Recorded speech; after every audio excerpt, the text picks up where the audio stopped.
The Meditations of Marcus Aurelius, Book 1. To my mentors. From my grandfather Verus, I learned good morals and the control of my temper. From the reputation and memory of my father, modesty and a manly character. From my mother, I learned devotion towards the gods and compassion and abstinence, not only from evil deeds, but even from evil thoughts. And further, simplicity in my way of living, not to live in the excesses of the rich. From my great-grandfather to avoid the public schools and instead to hire good private teachers and to accept the resulting costs as money well spent. From my governor, I learned to be neither part of the green nor of the blue team at the games in the circus, nor to be a fan or supporter of one of the different warriors at the gladiators' fights. From him too, I learned the value of labor, and to want little, and to work with my own hands, and not to meddle in other people's affairs, and not to accept listening to slander. From Diognetus, not to concern myself with petty things and not to give credit to what was said by miracle workers about incantations and the driving away of demons and similar, and not to have desires for fighting, nor to invest myself passionately to such things, and to endure freedom of speech, and to have become introduced to philosophy, and to have studied works of scholars like Bacchius, Tandasis and Marcianus, and to have written stories in my youth because of them, and to not demand more than a simple bed and a modest room, and similar habits of the Greeks. From Rusticus, I learned that my character needed improvement and discipline. He taught me not to be swayed by the desire to act for show or to write about abstract theories just for their own sake. He warned against giving shallow motivational speeches or presenting myself as someone who practices discipline or performs kind acts just to be noticed. He encouraged me to avoid flashy rhetoric, poetry and flowery writing. From him, I learned not to wander around in my house dressed in fancy clothes or to engage in other unnecessary displays. He also showed me how to write letters plainly, like the simple one he wrote from Sinuessa to my mother. Rusticus taught me to forgive those who wrong me or speak harshly about me, as soon as they show any willingness to reconcile. He emphasized the importance of studying carefully, not being content with a superficial understanding of books, and avoiding the habit of agreeing too quickly with overly talkative people. Lastly, I owe him gratitude for introducing me to the works of Epictetus, which he gave me from his personal collection. From Apollonius, I learned the importance of free will and unwavering purpose. He taught me to focus solely on reason and remain steady in all circumstances, whether enduring pain, the loss of a child, or prolonged illness. He demonstrated that one can be both firm and gentle, showing me through his actions that humility is greater than expertise in philosophy. He also showed me how to accept favors from friends without feeling diminished or being ungrateful. From Sextus, I learned kindness, the value of a family governed with care, and how to live in harmony with nature. He showed me how to maintain seriousness without pretense and to care for the interests of friends while being patient with those who are ignorant or quick to judge. Sextus had a remarkable ability to adapt to everyone, making interactions with him more pleasant than flattery could ever be, while still commanding great respect. He was intelligent, methodical, and completely free of anger or passion, showing affection without being showy. He also demonstrated how to express approval quietly and how to possess great knowledge without arrogance.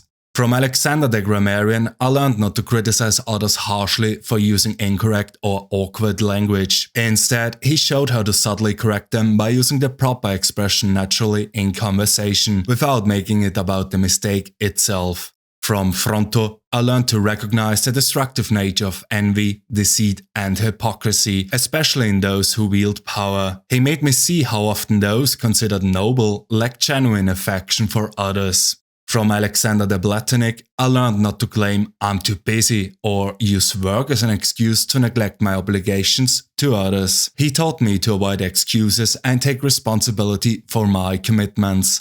From Catullus, I learned not to dismiss a friend's criticism, even if it's unwarranted, but instead to work towards reconciliation. He also showed me the importance of speaking well of teachers and genuinely loving my children. From my brother Severus, I learned to love family, truth, and justice. Through him, I understood the value of a society governed by equal rights and freedom of speech. He inspired me to be consistent in my philosophical practice, to be generous, and to trust that my friends care for me. He also taught me to be honest in my judgments and to avoid making others guess my opinions. From Maximus, I learned self-control, cheerfulness, and a balance of dignity and kindness. He was consistent, never rushed, and was always calm. He showed how to act with integrity, forgive readily, and maintain a strong moral character. His humor was always kind, and he treated everyone with respect.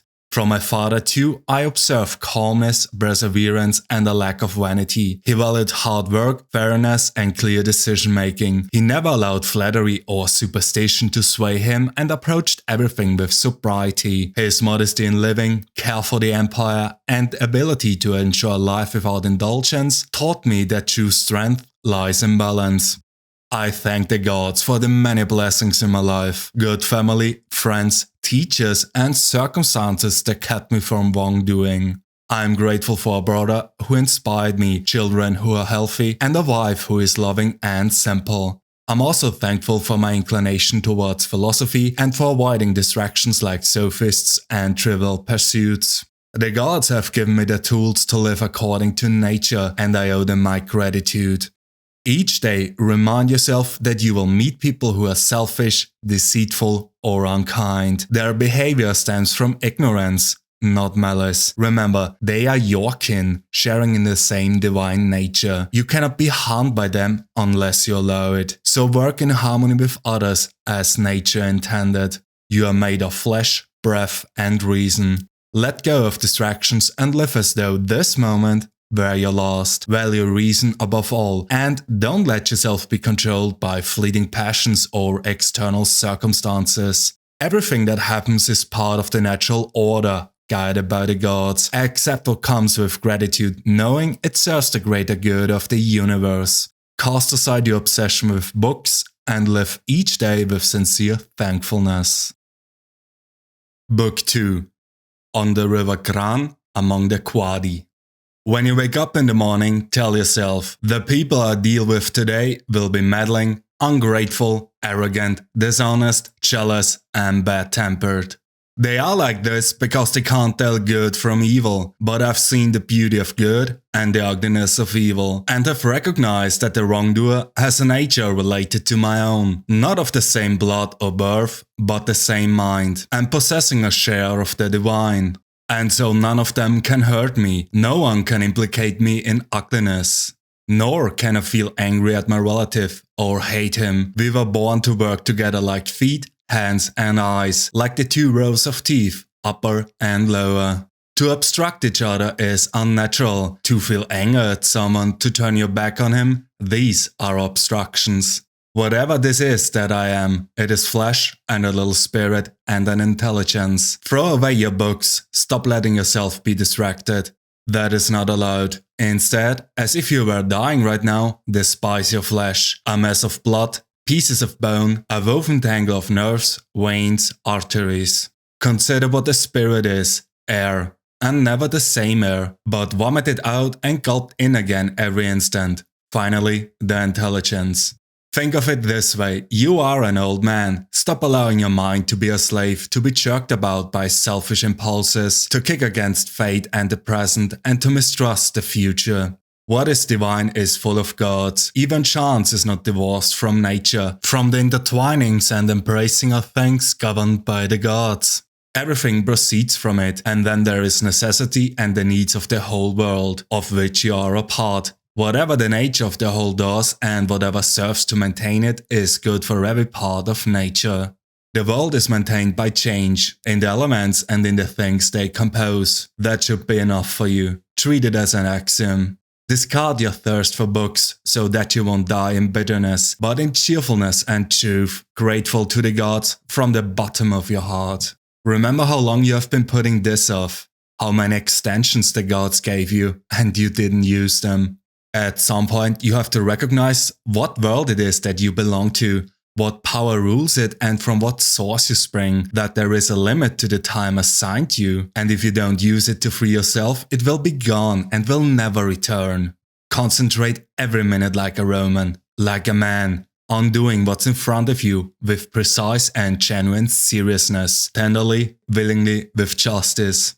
And on freeing yourself from all other distractions. Yes, you can. If you do everything as if it were the last thing you were doing in your life and stop being aimless, stop letting your emotions override what your mind tells you, stop being hypocritical, self-centered, irritable. You see how few things you have to do to live a satisfying and reverent life? If you can manage this, that's all even the gods can ask of you. Yes, keep on degrading yourself, soul, but soon your chance at dignity will be gone. Everyone gets one life. Yours is almost used up, and instead of treating yourself with respect, you have entrusted your own happiness to the souls of others. Do external things distract you? Then make time for yourself to learn something worthwhile. Stop letting yourself be pulled in all directions. But make sure you guard against the other kind of confusion, like people who labor all their lives, but have no purpose to direct their every thought and impulse towards. They are wasting their time, even when hard at work. Ignoring what goes on in other people's souls. No one ever came to grief that way, but if you won't keep track of what your own soul's doing, how can you not be unhappy? Don't ever forget these things: the nature of the world, my nature. How I relate to the world, what proportion of it I make up, that you are part of nature and no one can prevent you from speaking and acting in harmony with it, always. In comparing sins, the way people do, Theophrastus says that the ones committed out of desires are worse than the ones committed out of anger, which is good philosophy. The angry man seems to turn his back on reason out of a kind of pain and inner convulsion, but the man motivated by desire, who is mastered by pleasure, seems somehow more self-indulgent, less manly in his sins. Theophrastus is right and philosophically sound to say that the sin committed out of pleasure deserves a harsher rebuke than the one committed out of pain. The angry man is more like a victim of wrongdoing, provoked by pain to anger. The other man rushes into wrongdoing on his own, moved to action by desire. You could leave life right now. Let that determine what you do and say and think. If the gods exist, then to abandon human beings is not frightening. The gods would never subject you to harm. And if they don't exist or don't care what happens to us, what would be the point of living in a world without gods or providence? But they do exist. They do care what happens to us, and everything a person needs to avoid real harm, they have placed within him. If there were anything harmful on the other side of death, they would have made sure that the ability to avoid it was within you. If it doesn't harm your character, how can it harm your life? Nature would not have overlooked such dangers through failing to recognize them, or because it saw them but was powerless to prevent or correct them. Nor would it ever, through inability or incompetence, make such a mistake as to let good and bad things happen indiscriminately to good and bad alike. But death and life, success and failure, pain and pleasure, wealth and poverty, all these happen to good and bad alike, and they are neither noble nor shameful, and hence neither good nor bad. The speed with which all of them vanish, the objects in the world and the memory of them in time, and the real nature of the things our senses experience, especially those that entice us with pleasure or frighten us with pain or are loudly trumpeted by pride. To understand those things, how stupid, despicable, grimy, decaying and dead they are. That's what our intellectual powers are for. And to understand what those people really amount to, whose opinions and voices constitute fame. And what dying is, and that if you look at it in the abstract and break it down, your imaginary ideas of it by logical analysis, you realize that it's nothing but a process of nature, which only children can be afraid of. And not only a process of nature, but a necessary one. And how man comprehends the gods, with what part of himself he does so, and how that part is conditioned when he does. Nothing is more pathetic than people who run around in circles, delving into the things that lie beneath, and conducting investigations into the souls of the people around them, never realizing that all you have to do is to be attentive to the power inside you and worship it sincerely.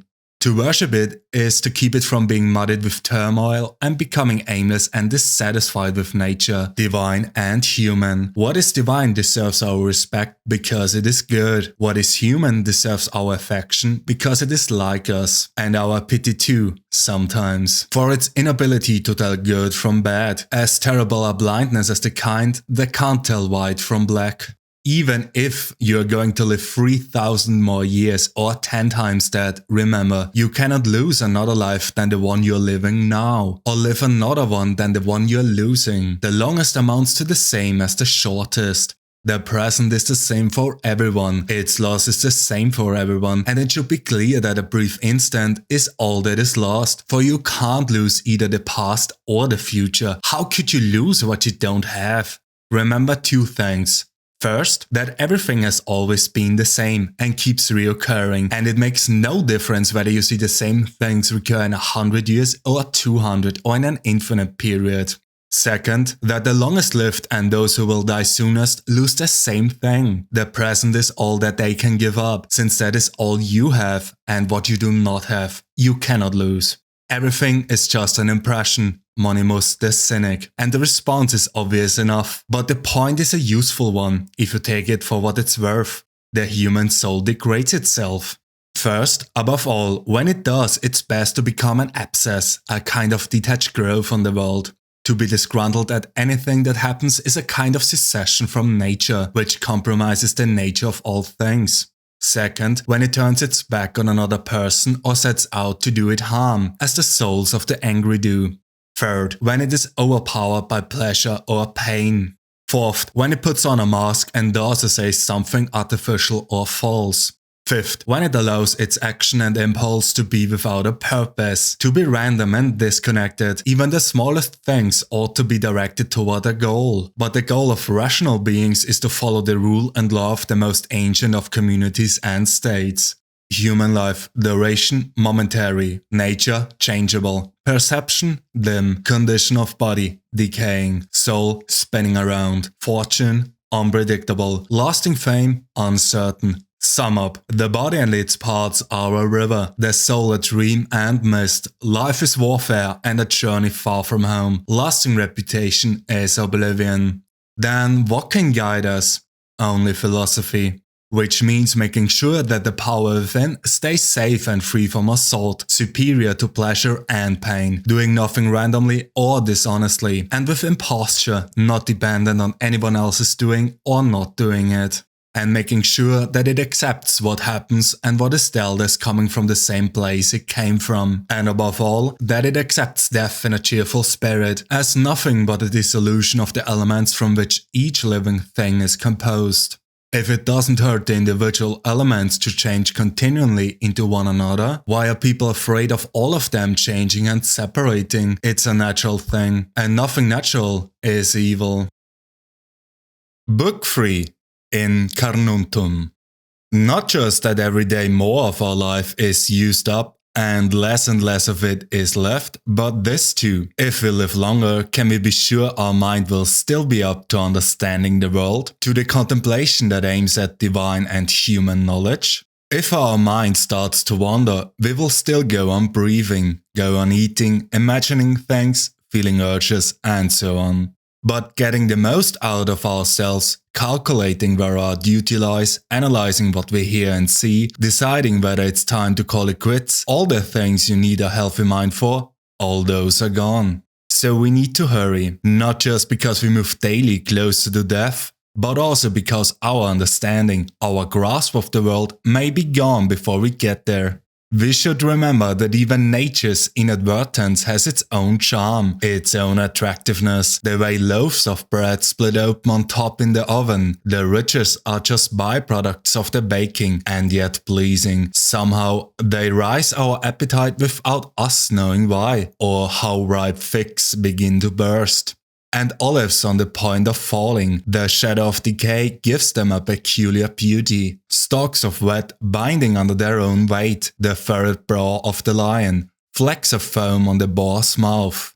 and other things. If you look at them in isolation, there's nothing beautiful about them, and yet by supplementing nature, they enrich it and draw us in. And anyone with a feeling for nature, a deeper sensitivity, will find it all gives pleasure. Even what seems inadvertent. He will find the jaws of live animals as beautiful as painted ones or sculptures. He will look calmly at the distinct beauty of old age in men, women, and at the loveliness of children. And other things like that will call out to him constantly. Things unnoticed by others. Things seen only by those at home with nature and its works. Hippocrates cured many illnesses and then fell ill and died. The Chaldeans predicted the deaths of many others. In due course, their own hour arrived. Alexander, Pompey, Caesar, who utterly destroyed so many cities, cut down so many thousand men and horse in battle, they too departed this life. Heraclitus often told us the world would end in fire, but it was moisture that carried him off. He died smeared with cow shit. Democritus was killed by ordinary vermin, Socrates by the humankind. And you boarded, you set sail, you have made the passage. Time to disembark. If it's for another life, well, there's nowhere without gods on that side either. If to nothingness, then you no longer have to put up with the pain and pleasure, or go on dancing attendance on this better crate. That is your body. So much inferior to that which serves it. One is mind and spirit, the other earth and garbage. Don't waste the rest of your time here worrying about other people, unless it affects the common good. It will keep you from doing anything useful. You will be too preoccupied with what so-and-so is doing, and why, and what they are saying, and what they are thinking, and what they are up to, and all the other things that throw you off and keep you from focusing on your own mind. You need to avoid certain things in a train of thought, everything random, everything irrelevant. And certainly everything self-important or malicious. You need to get used to lessen your thoughts, so that if someone says, "What are you thinking about?" you can respond at once, and truthfully, that you are thinking this or thinking that. And it would be obvious at once from your answer that your thoughts were straightforward and considerate ones. The thoughts of an unselfish person, one unconcerned with pleasure and with sensual indulgence generally, with squabbling, with slander and envy, or anything else you would be ashamed to be caught thinking. Someone like that, someone who refuses to put off joining the elect, is a kind of priest, a servant of the gods, in touch with what is within him and what keeps a person undefiled by pleasures, invulnerable to any pain, untouched by arrogance, unaffected by meanness, an athlete in the greatest of all contests, their struggle not to be overwhelmed by anything that happens. With what leaves us colored permanently by justice, welcoming wholeheartedly whatever comes, whatever we are assigned, not worrying too often or with any selfish motive about what other people say or do or think. He does only what is his to do and considers constantly what the world has in store for him, doing his best and trusting that all is for the best, for we carry our fate with us and it carries us. He keeps in mind that all rational things are related, and that to care for all human beings is part of being human, which doesn't mean we have to share their opinions. We should listen only to those whose lives conform to nature. And the others? He bears in mind what sort of people they are, both at home and abroad, by night as well as by day, and who they spend their time with. And he cares nothing for their praise, men who can't even meet their own standards. How to act, never under compulsion, out of selfishness, without forethought, with misgivings. Don't gussy up your thoughts, no surplus words or unnecessary actions. Let the spirit in you represent a man, an adult, a citizen, a Roman, a ruler, taking up his post like a soldier and patiently awaiting his recall from life, needing no oath or witness, cheerfulness without requiring other people's help, or serenity supplied by others, to stand up straight, not straightened. If, at some point in your life, you should come across anything better than justice, honesty, self-control, courage, then a mind satisfied that it has succeeded in enabling you to act rationally, and satisfied to accept what's beyond its control, if you find anything better than that, embrace it without reservations. It must be an extraordinary thing indeed, and enjoy it to the full.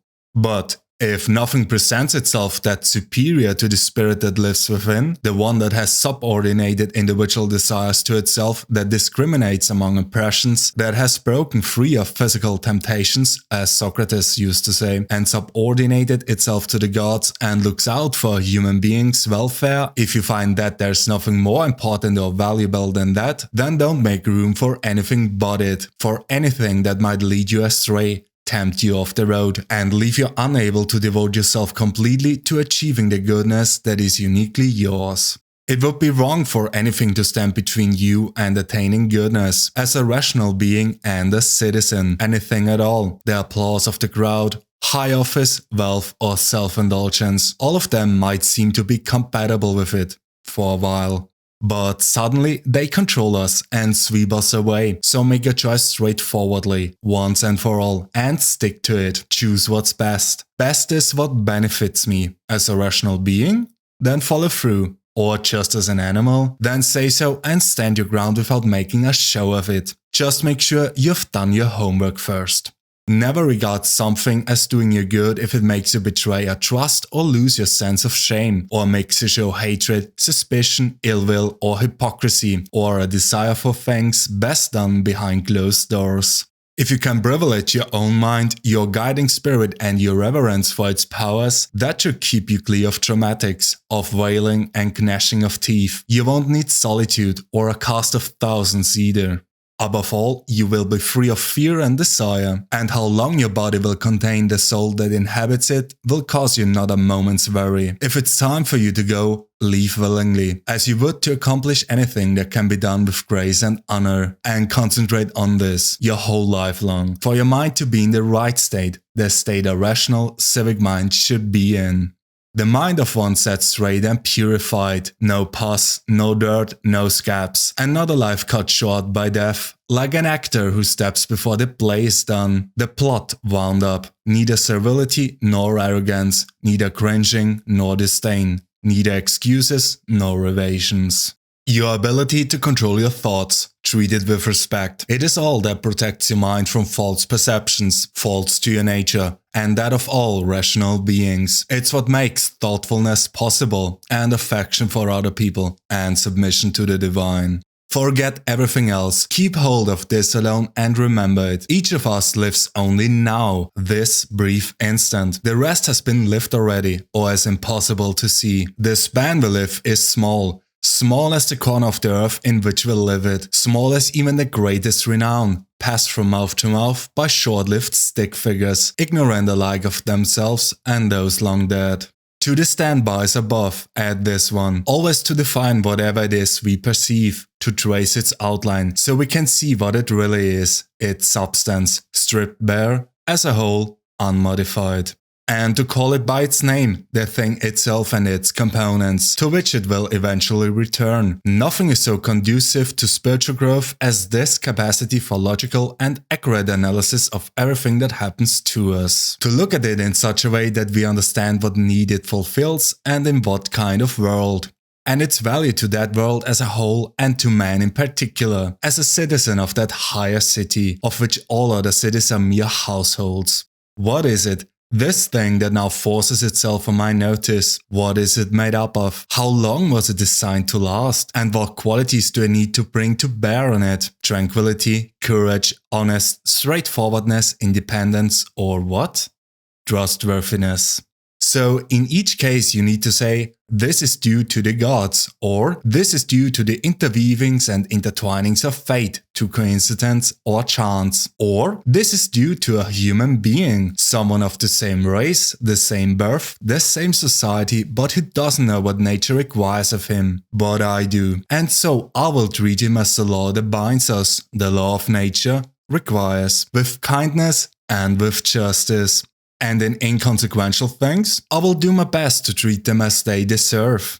If you do the job in a principled way, with diligence, energy and patience, if you keep yourself free of distractions and keep the spirit inside you undamaged, as if you might have to give it back at any moment, if you can embrace this without fear of expectation, can find fulfillment in what you're doing now as nature intended, and in superhuman truthfulness, every word, every utterance, then your life will be happy. No one can prevent that. Doctors keep their scalpels and other instruments handy for emergencies. Keep your philosophy ready too, ready to understand heaven and earth in everything you do, even the smallest thing. Remember the chain that links them. Nothing earthly succeeds by ignoring heaven, nothing heavenly by ignoring the earth. Stop drifting. You're not going to reread your brief comments, your deeds of the ancient Greeks and Romans, their commonplace books you saved for your old age, the YouTube video you saved and watch later. Sprint for the finish. Ride off your hopes, and if your well-being matters to you, be your own savior while you can. They don't realize how much is included in stealing, sewing, buying, resting, seeing to business, not with the eyes but another kind of sight. Body, soul, mind. Sensations, the body. Desires, the soul. Reasoning, the mind.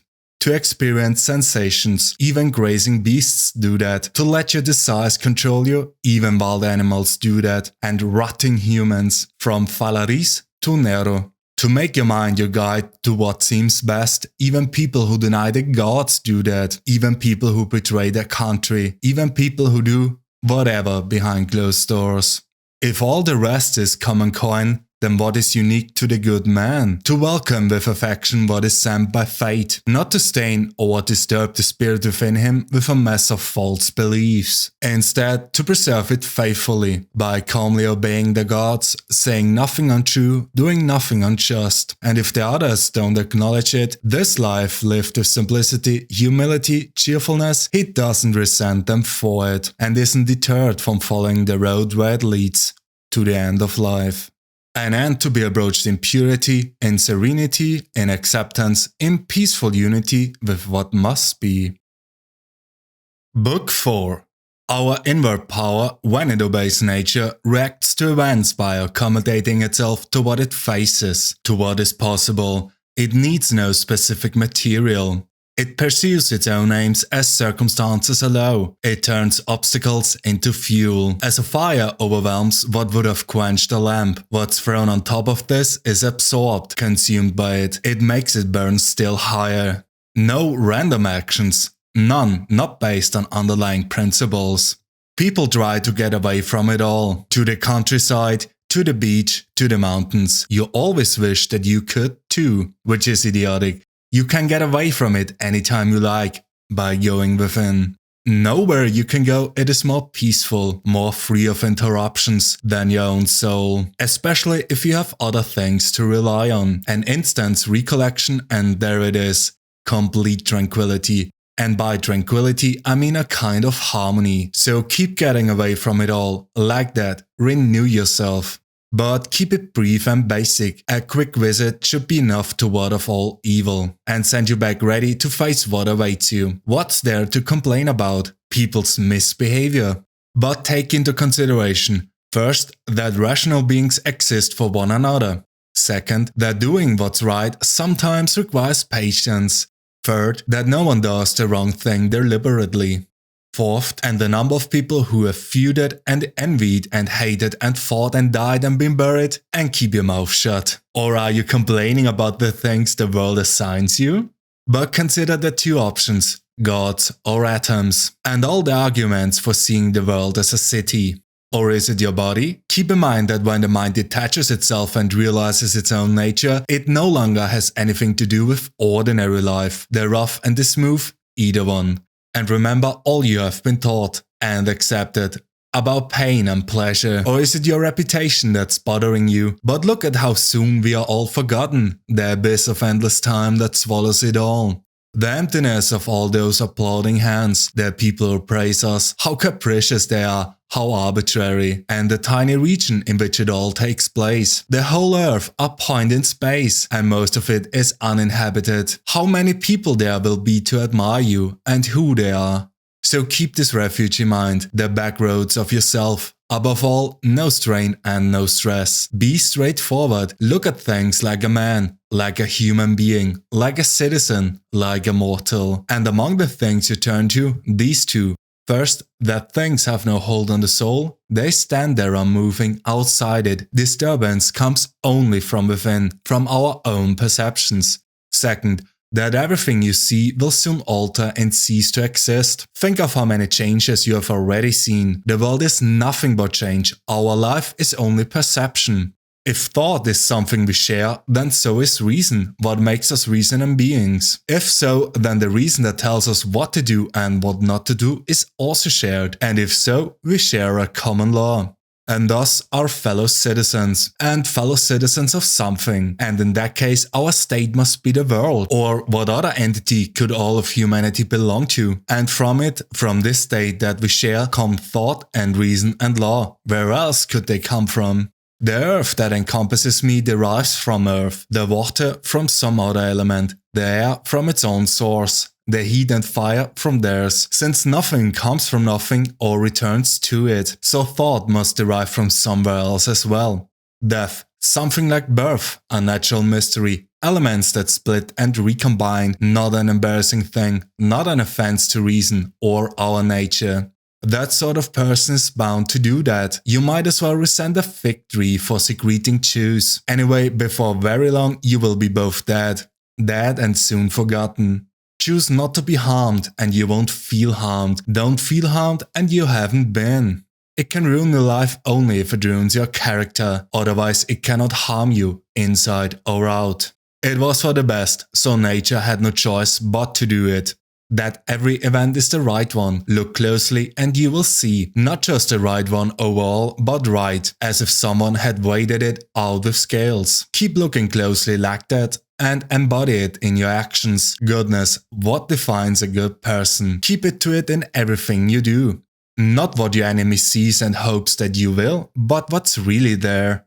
Two kinds of readiness are constantly needed. First, to do only what the logos of authority and law directs, with the good of human beings in mind. Second, to reconsider your position, when someone can set you straight or convert you to his. But your conversion should always rest on a conviction that it's right, or benefits others, nothing else. Not because it's more appealing or more popular. You have a mind? Yes, well, why not use it? Isn't that all you want? For it to do its job? You have functioned as a part of something, you will vanish into what produced you, or be restored rather, to the logos from which all things spring, by being changed. Many lumps of incense on the same altar, one crumbles now, one later, but it makes no difference. Now they see you as a beast, a monkey, but in a week they will think of you a god, if you rediscover your beliefs and honor the logos. Not to live as if you had endless years ahead of you, death overshadows you, while you are alive and able. Be good. That tranquility that comes when you stop caring what they say, or think or do. Only what you do. Is this fair? Is this the right thing to do? Not to be distracted by their darkness. To run straight for the finish line, unswerving. People who are excited by posthumous fame forget that the people who remember them will soon die too, and those after them in turn, until their memory passes from one to another like a candle flame gathers and goes out. But suppose that those who remembered you were immortal and your memory undying. What good would it do you? And I don't just mean when you are dead, but in your own lifetime. What use is praise except to make your lifestyle a little more comfortable? You are out of step, neglecting the gifts of nature to hand on someone's words in the future. Beautiful things of any kind are beautiful in themselves and sufficient to themselves. Praise is extraneous. The object of praise remains what it was, no better and no worse. This applies, I think, even to beautiful things in ordinary life. Physical objects, artworks. Does anything genuinely beautiful need supplementing? No more than justice does, or truth, or kindness, or humility. Are any of those improved by being praised, or damaged by contempt? Is an emerald suddenly flawed if no one admires it? Or gold, or ivory, or the color purple? Lures, knives, flowers, bushes? If our souls survive, how does the air find room for them? All of them, since the beginning of time? How does the earth find room for all the bodies buried in it since the beginning of time? They linger for whatever length of time and then, through change and decomposition, make room for others. So too with the souls that inhabit the air. They linger a little, and then are changed, diffused and kindled in the fire, absorbed into the logos from which all things spring, and so make room for new arrivals. One possible answer. But we shouldn't think only of the mass of buried buried bodies. They are the ones consumed on a daily basis by us and by other animals. How many are swallowed up like that, entombed in the bodies of those nourished by them, and yet there's room for them all, converted into flesh and blood, transformed to air and fire. How is the truth of this determined? Through analysis, material and cause. Not to be driven by this way and that, but always to behave with justice and see things as they are.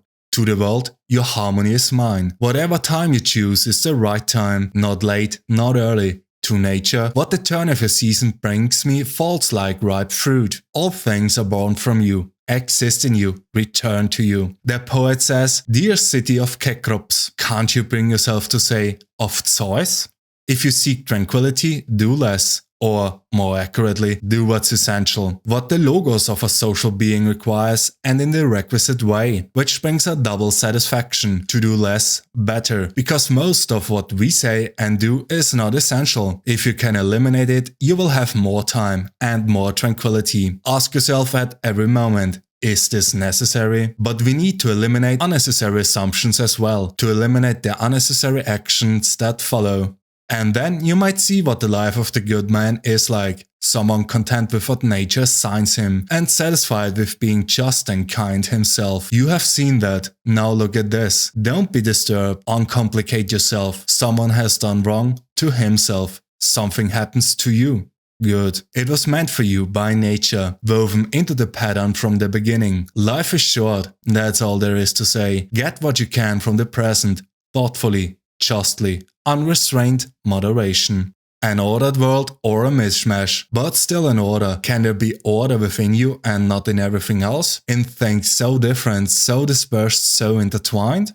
Character: dark, womanish, obstinate, wolf, sheep, child, fool, cheat, buffoon, salesman, tyrant. Alien: noun, one who doesn't know what the world contains or how it operates. Fugitive: noun, one who evades his obligations to others. Blind: adjective, one who keeps the eyes of his mind shut tight. Poor: adjective, requiring others, not having the necessities of life in one's own possession. Rebel: noun, one who is rebellious, one who withdraws from the logos of nature because he resents its workings. It produced you, now it produces this. Schismatic: noun, one who separates his own soul from others with the logos. They should be one. A philosopher without clothes and one without books. I have nothing to eat, says he, as he stands there half naked, but I subsist on the logos, and with nothing to read, I subsist on it too. Love the discipline, you know, and let it support you, and trust everything willingly to the gods, and then make your way through life. No one's master and no one's slave.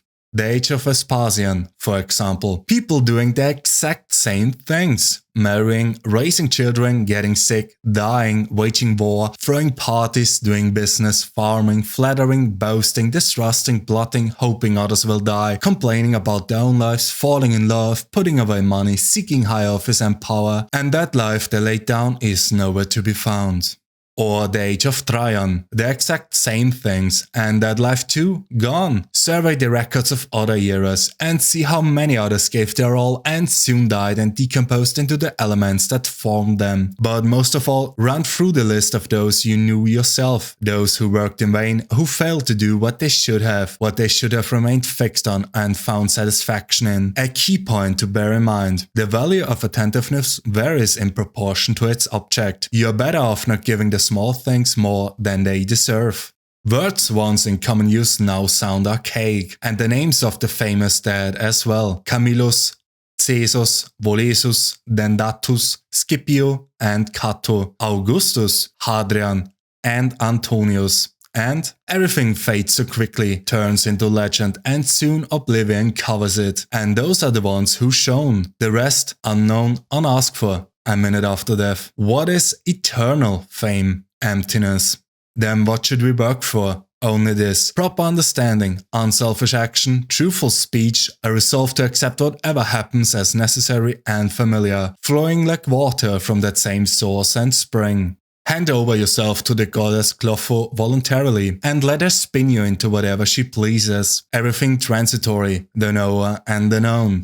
Constant awareness that everything is born from change. The knowledge that there is nothing nature loves more than to alter what exists and make new things like it. All that exists is the seed of what will emerge from it. You think that only seeds are the ones that make plants or children? Go deeper. On the verge of dying and still weighed down, still turbulent, still convinced external things can harm you, still rude to other people, still not acknowledging the truth, that wisdom is justice.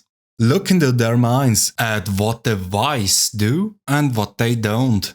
Nothing that goes on in anyone else's mind can harm you, nor can the shifts and changes in the world around you. Then where is harm to be found? In your capacity to see it. Stop doing that and everything will be fine. Let the part of you that makes the judgment keep quiet, even if the body it's attached to is stabbed or burned, or stinking with pus, or consumed by cancer. Or, to put it in another way, it needs to realize that what happens to everyone, bad and good alike, is neither good nor bad. That what happens in every life, lived naturally or not, is neither natural nor unnatural. The world is a living being, one nature, one soul. Keep that in mind. And how everything feeds into that single experience, moves with a single motion, and how everything helps produce everything else, spun and woven together. A little wisp of soul carrying a corpse, quote by Epictetus. There is nothing bad in undergoing change, or good in emerging from it. Time is a river, a violent current of events, glimpsed once and already carried past us, and another follows and is gone. Everything that happens is as simple and familiar as the rose in spring, the fruit in summer, disease, death, blasphemy, conspiracy, everything that makes stupid people happy or angry. What follows coheres with what went before, not like a random catalogue whose order is imposed on it arbitrarily, but logically connected. And just as what exists is ordered and harmonious, what comes into being betrays an order too, not a mere sequence, but an astonishing concordance. Remember Heraclitus. When earth dies, it becomes water, water, air, air, fire, and back to the beginning. Those who have forgotten where the road leads. They are at odds with what is all around them, the all-directing logos, and they find alien what they meet with every day. Our words and actions should not be like those of sleepers, for we act and speak in dreams as well, or of children copying their parents, doing and saying only what we have been told. Suppose that the gods announced that you were going to die tomorrow, or the day after. Unless you were a complete coward, you wouldn't kick up a fuss about it which day it was. What difference could it make? Now recognize that the difference between years from now and tomorrow is just as small. Don't let yourself forget how many doctors have died after furrowing their brows over how many deathbeds, how many astrologers after pompous forecasts about others' ends, how many philosophers after endless disquisitions on death and immortality, how many warriors after inflicting thousands of casualties themselves, how many tyrants after abusing the power of life and death atrociously, as if they were themselves immortal. How many whole cities have met their end, Helike, Pompeii, Herculaneum, Troy, and countless others, and all the ones you know yourself, one after another. One who laid out another for burial and was buried himself, and then the man who buried him, all in the same short space of time. In short, know this, human lives are brief and trivial. Yesterday a blob of semen, tomorrow embalming fluid, ash. To pass through this brief life as nature demands, to give it up without complaint, like an olive that ripens and falls, praising its mother, thanking the tree it grew on. To be like the rock that the waves keep crashing over, it stands unmoved and the raging of the sea falls still around it. It's unfortunate that this has happened. No, it's fortunate that this has happened and I've remained unharmed by it, not shattered by the present or frightened of the future. It could have happened to anyone, but not everyone could have remained unharmed by it. Why treat the one as a misfortune rather than the other as fortunate? Can you really call something a misfortune that doesn't violate human nature? Or do you think something that's not against nature's will can violate it? But you know what its will is. Does what's happened keep you from acting with justice, generosity, self-control, sanity, prudence, honesty, humility, straightforwardness, and all the other qualities that allow a person's nature to fulfill itself? So remember this principle when something threatens to cause you pain. The thing itself was no misfortune at all. To endure it and prevail is great good fortune. A tried but effective tactic against the fear of death. Think of the list of people who had to be pried away from life. What did they gain by dying old? In the end, they all sleep 6 feet under. Kidicianus, Fabius, Julian, Lepidus and all the rest. They buried their contemporaries and were buried in turn. Our lifetime is so brief, and to live it out in these circumstances, among these people in this body, nothing to get excited about. Consider the abyss of time past, the infinite future. 3 days of life or 3 generations, what's the difference for you? Take the shortest route, the one that nature planned, to speak and act in the healthiest way. Do that and be free of pain and stress, free of all calculation and pretension. Book 5. In the morning, when you have trouble getting out of bed, tell yourself, I have to go to work. As a human being, what do I have to complain of if I'm going to do what I was born for? The things I was brought into the world to do? Or is this what I was created for? To huddle under the blankets and stay warm? But it's nicer here. So you were born to feel nice? Instead of doing things and experiencing them? Don't you see the plants, the birds, the ants and spiders and bees going on about their individual tasks, putting the world in order as best as they can? And you're not willing to do your job as a human being? Why aren't you running to do what your nature demands? But we have to sleep sometime. Agreed.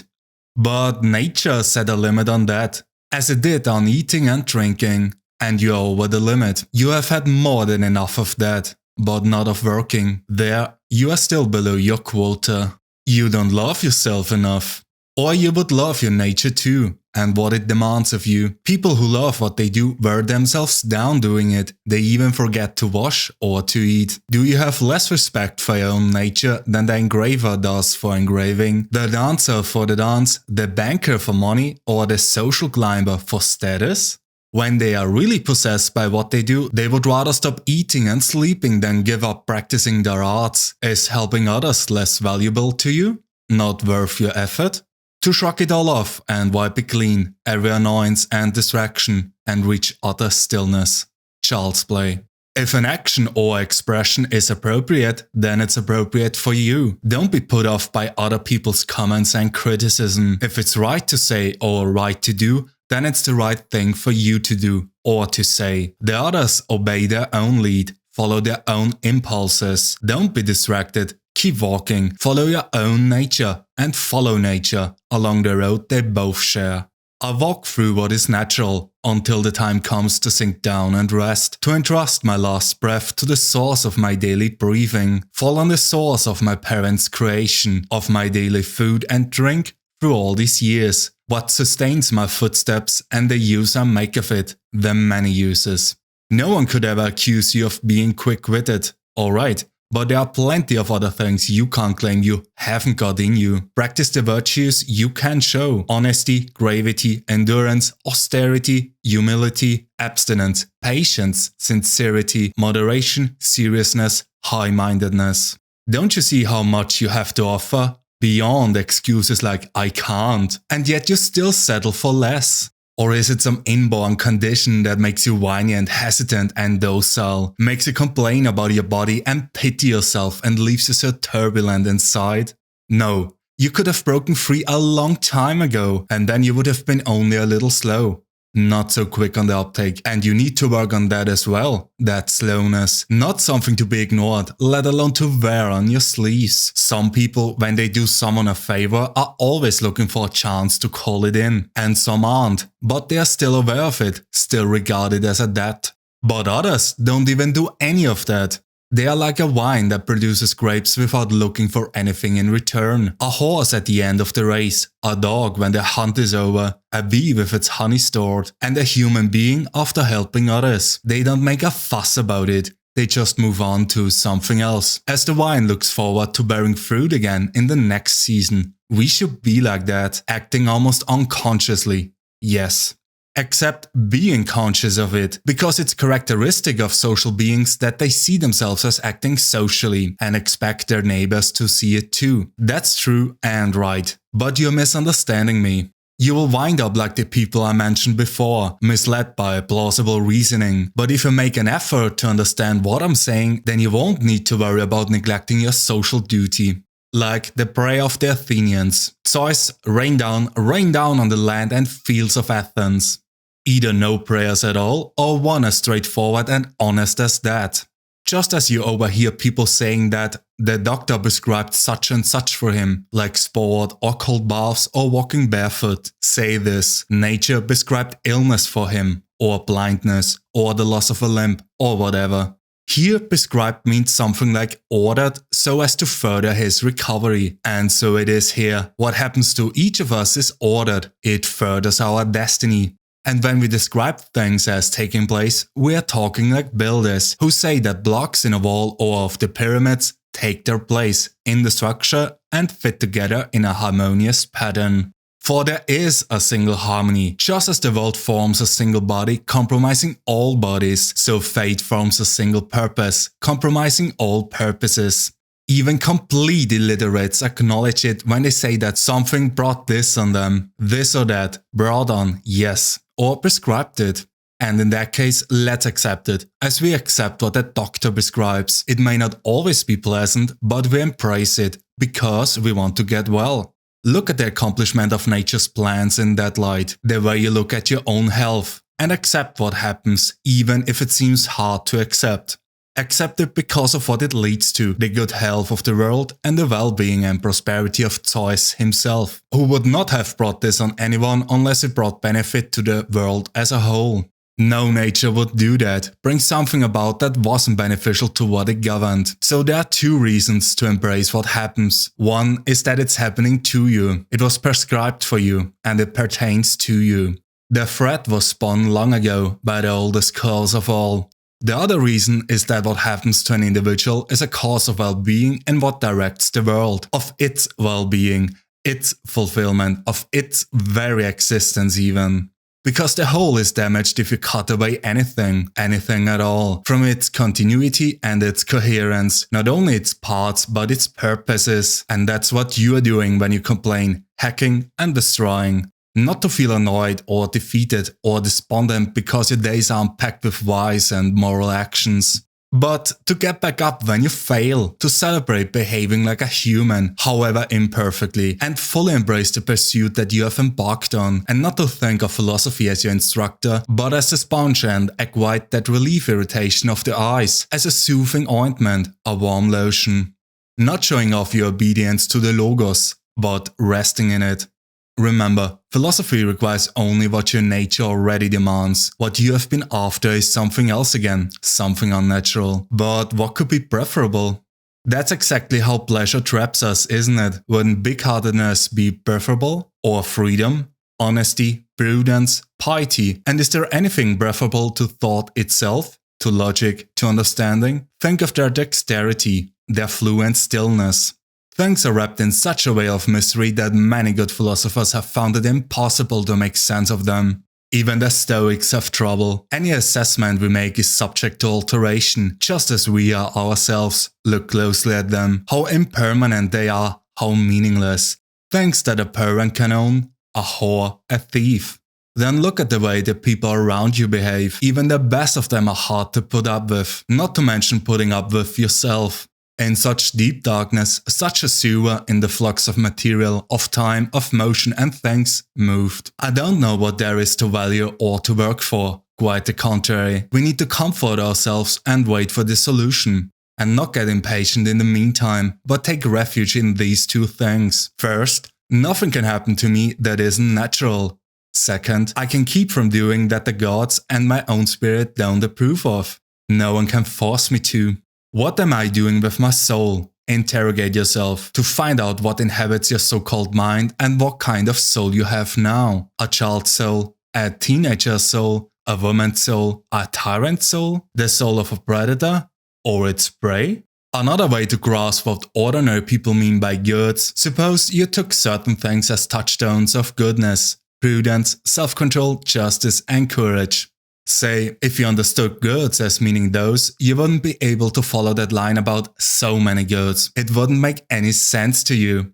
Whereas if you had internalized the conventional meaning, you would be able to follow it perfectly. You would have no trouble seeing the author's meaning and why it was funny. Which shows that most people do acknowledge that distinction, otherwise we wouldn't recognize the first sense as jarring and reject it automatically, whereas we accept the second, the one referring to wealth and the benefits of celebrity and high living, as amusing and apropos. Now go a step further. Ask yourself whether we should accept as goods and should value the things we have to think of to have the line make sense, the ones whose abundance leaves their owner with no place to shit. I'm made up of substance and what animates it, and neither one can ever stop existing, any more than it began to. Every portion of me will be reassigned as another portion of the world, and then in turn transformed into another, ad infinitum.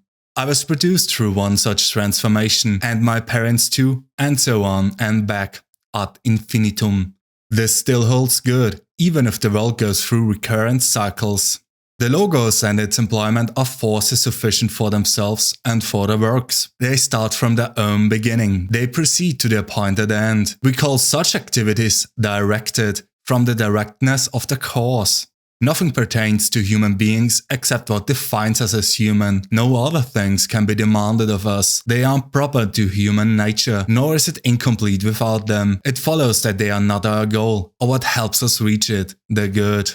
If any of them were proper to us, it would be improper to disdain or resist it, nor would we admire people who show themselves immune to it. If the things themselves were good, it could hardly be good to give them up. But in reality, the more we deny ourselves such things and things like them, or are deprived of them involuntarily even, the better we become. The things you think about determine the quality of your mind. Your soul takes on the color of your thoughts. Color it with a run of thoughts like these. First, anywhere you can lead your life, you can lead a good one. Lives are led at court, then good ones can be. Second, things gravitate towards what they were intended for. What things gravitate towards is their goal. A thing's goal is what benefits it. It's good. A rational being's good is unselfishness, what we were born for. That's nothing new. Remember, lower things for the sake of higher ones, and higher ones for one another. Things that have consciousness are higher than those that don't, and those with the logos are still higher. It is crazy to want what is impossible, and impossible for the wicked not to do so. Nothing happens to anyone that he can't endure. The same thing happens to other people, and they weather it unharmed, out of sheer obliviousness or because they want to display character. Is wisdom really so much weaker than ignorance and vanity? Things have no hold on the soul, they have no access to it, cannot move or direct it. It is moved and directed by itself alone. It takes the things before it and interprets them as it sees fit.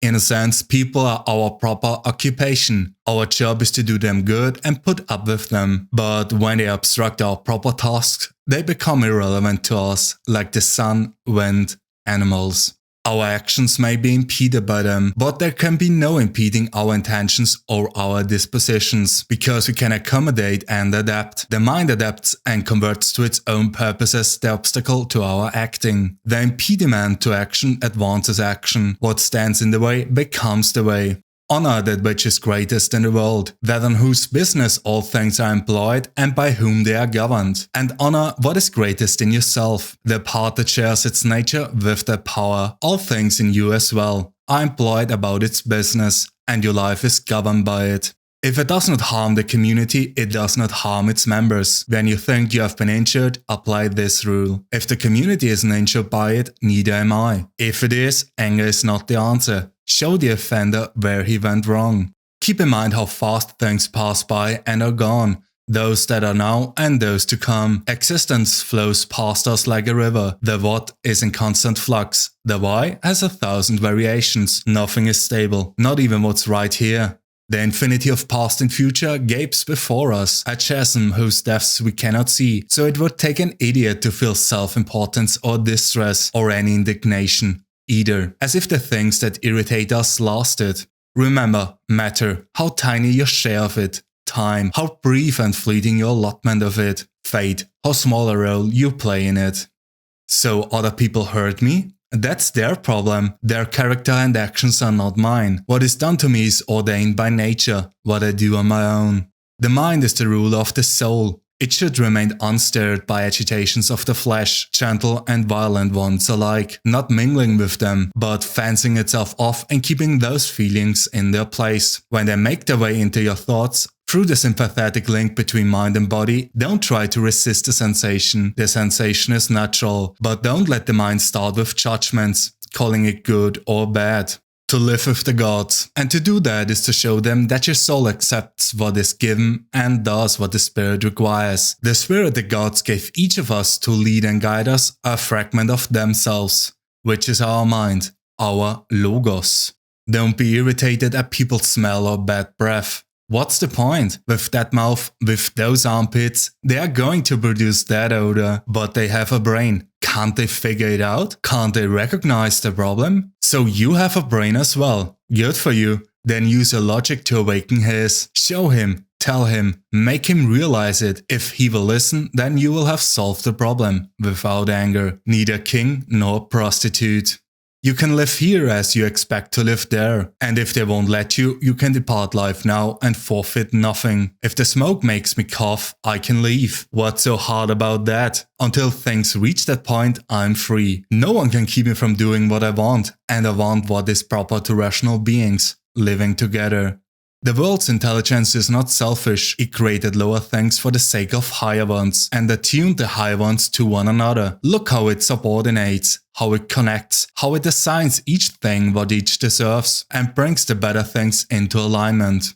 How have you behaved to the gods, to your parents, to your siblings, to your wife, to your children, to your teachers, to your nurses, to your friends, to your relatives, to your slaves? Have they all had from you nothing, wrong and unworthy, either word or deed? Consider all that you have gone through, all that you have survived. And when the story of your life is done, your assignment is complete. How many good things have you seen? How much pain and pleasure have you resisted? How many honors have you declined? How many unkind people have you been kind to? Why do other souls, unskilled, untrained, disturb the soul with skill and understanding? And which is that? The one that knows the beginning and the end, and knows the logos that runs through all things and that assigns to all a place, each in its allotted span, throughout the whole of time. Soon you will be ashes, or bones, a mere name at most, and even that is just a sound, an echo. The things we want in life are empty, stale, and trivial, dogs snarling at each other, quarreling children, laughing and then bursting into tears a moment later. Trust, shame, justice, truth, gone from the earth and only found in the beyond.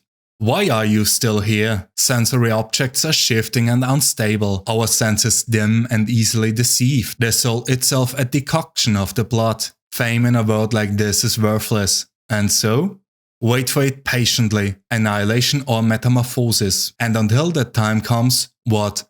Honor and revere the gods. Treat human beings as they deserve. Be tolerant with others and strict with yourself. Remember, nothing belongs to you but your flesh and blood, and nothing else is under your control. You can lead an untroubled life, provided you can grow, can think and act systematically. Two characteristics shared by gods and men, and every rational creature. First, not to let others hold you back.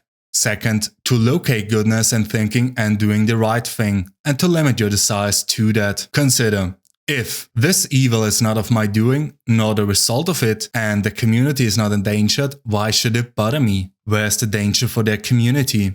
Not to be overwhelmed by what you imagine, but just do what you can and should. And if it turns out you suffer necessarily, do not treat that as a defeat. Like a bad habit. Like the old man asking for the orphan's toy on the way out, even though he knew that's all it was. Like that, up on the platform, when speaking. Have you forgotten what's what? I know, but it was important to them, and so you have to be an idiot as well? I was once a fortunate man, but at some point fortune abandoned me. But true good fortune is what you make for yourself. Good fortune is good character, good intentions, and good actions. Book 6. Nature is flexible, obedient, and the logos that governs it has no reason to do evil. It knows no evil, does none, and causes harm to nothing. It dictates all beginnings and all endings. Just that you do the right thing, the rest doesn't matter. Cold or warm, tired or well rested, despised or honored, dying or busy with other assignments, because dying too is one of our assignments in life, there as well, to do what needs doing. Look inward, don't let the true nature or value of anything elude you. Before long, all existing things will be transformed to rise like smoke, assuming all things become one, or be dispersed in fragments. The Logos knows where it stands and what it has to do and what it has to work with. The best revenge is not to be like that. To move from one unselfish action to another one with the gods in mind. Only there, delight and stillness. The mind is that which is roused and directed by itself. It makes of itself what it chooses. It makes what it chooses of its own experience. Everything is brought about by nature, not by anything beyond it, or within it, or apart from it. 1. Mixture, interaction, dispersal, or 2. Unity, order, design. Suppose 1. Why would I want to live in disorder and confusion? Why would I care about anything except the eventual dust to dust? And why would I feel any anxiety? Dispersal is certain, whatever I do. Or suppose 2. Reverence, serenity, faith in the power responsible. When jarred unavoidably by circumstances, revert at once to yourself and don't lose the rhythm more than you can help. You will have a better grasp of the harmony if you keep on going back to it. If you had a stepmother and a real mother, you would pay your respects to your stepmother, yes, but it's your real mother you would go home to, the court. And philosophy. Keep returning to it, to rest in its embrace. It's all that makes the court, and you, endurable. Like seeing roasted meat and other dishes in front of you and suddenly realizing this is a dead fish, a dead bird, a dead pig, or that this noble beverage is just grape juice, and the purple robes are sheep wool dyed with shellfish blood. Or making love, something rubbing against your penis, a brief seizure and a little cloudy liquid. Perceptions like that, latching onto things and piercing through them, so we see what they really are. That's what we need to do all the time, all through our lives when things lay claim to our trust, to lay them bare and see how pointless they are, to strip away the legend that encrusts them. Pride is a master of deception. When you think you are occupied in the weightiest business, that's when he has you in a spell. Compare Crates on Xenocrates. Things ordinary people are impressed by fall into the categories of things that are held together by simple physics, like stones or wood, or by natural growth, figs, vines, olives. Those admired by more advanced minds are held together by a living soul, flocks of sheep, herds of cows. Still more sophisticated people admire what is guided by a rational mind, not the universal mind, but one admired for its technical knowledge, or for some other skill, or just because it happens to own a lot of slaves. But those who revere that other mind, the one we all share as humans and as citizens, aren't interested in other things. Their focus is on the state of their own minds, to avoid all selfishness and illogic, and to work with others to achieve their goal. Some things are rushing into existence, others out of it. Some of what now exists is already gone. Change and flux constantly remake the world. Just as the ceaseless progression of time remakes eternity, we find ourselves in a river. Which of the things around us should we value when none of them can offer firm foothold? Like an attachment to a sparrow, we glimpse it and it's gone. And life itself, like the decoction of blood, the drawing in of air. We expel the power of breathing we drew in at birth, just yesterday or the day before, breathing it out like the air we exhale at each moment. What is it in ourselves that we should prize, not just transpiration? Even plants do that, or respiration, even beasts and wild animals breathe, or being struck by a passing thought, or jerked like a puppet by your own impulses, or moving in herds, or eating, and relieving yourself afterwards. Then what is to be prized? An audience clapping? No more than the clacking of their tongues, which is all that public praise amounts to, a clacking of tongues. So we throw out other people's recognition. What's left for us to prize? I think it's this, to do and not do what we were designed for. That's the goal of all trades, all arts, and what each of them aims at, that the thing they create should do what it was designed to do. The gardener who cares for the vines, the horse trainer, the dog breeder, this is what they aim at. And teaching and education, what else are they trying to accomplish? So that's what we should prize. Hold on to that, and you won't be tempted to aim at anything else. And if you can't stop prizing a lot of other things, then you will never be free. Free, independent, self-possessed, because you will always be envious and jealous, afraid that people might come and take it all away from you. Plotting against those who have them, those things you prized. People who need those things are bound to be a mess and bound to take out their frustrations on the gods. Whereas to respect your own mind, to prize it, will leave you satisfied with your own self, well integrated into your community and in tune with the gods as well, embracing what they allot you and what they ordain. The elements move upward, downward, in all directions. The motion of virtue is different, deeper. It moves at a steady pace on a road hard to discern, and always forward. The way people behave, they refuse to admire their contemporaries, the people whose lives they share. No, but to be admired by posterity, people they have never met and never will. That's what they set their hearts on. You might as well be upset at not being a hero to your dead great-grandfather. Not to assume it's impossible because you find it hard, but to recognize that if it's humanly possible, you can do it too. In the ring, our opponents can gouge us with their nails or butt us with their heads and leave a bruise. But we don't denounce them for it, or get upset with them, or regard them from then on as violent types. We just keep an eye on them after that, not out of hatred or suspicion, just keeping a friendly distance. We need to do that in other areas. We need to excuse what our sparring partners do, and just keep our distance without suspicion or hatred. If anyone can refute me, show me I'm making a mistake or looking at things from the wrong perspective, I will gladly change. It's the truth I'm after, and the truth never harmed anyone. What harms us is to persist in self-deceit and ignorance. I do what is mine to do, the rest doesn't disturb me, the rest is inanimate or has no logos, or it wanders at random and has lost the road. When you deal with irrational animals, with things and circumstances, be generous and straightforward. You are rational, they are not. When you deal with fellow human beings, behave as one. They share in the logos and invoke the gods regardless. Don't worry about how long you will go on doing this. A single afternoon would be enough. Alexander the Great and his mule driver both died, and the same thing happened to both. They were absorbed alike into the life force of the world, or dissolved alike into atoms. Think how much is going on inside you every second, in your soul, in your body. Why should it astonish you that so much more, everything that happens in that all-embracing unity, the world, is happening at the same time?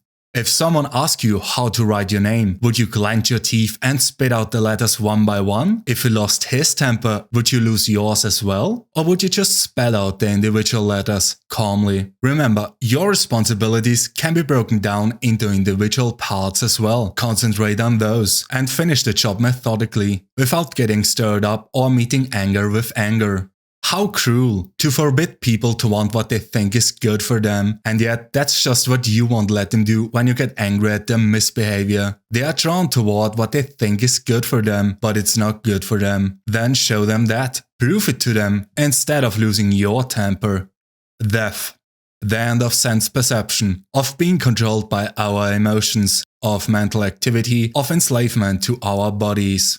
Disgraceful for the soul to give up when the body is still going strong, to escape expansion, that indelible stain. It happens, make sure you remain straightforward, upright, reverent, serious, unadorned, and an ally of justice, pious, kind, affectionate, and doing your duty with a will. Fight to be the person philosophy tried to make you.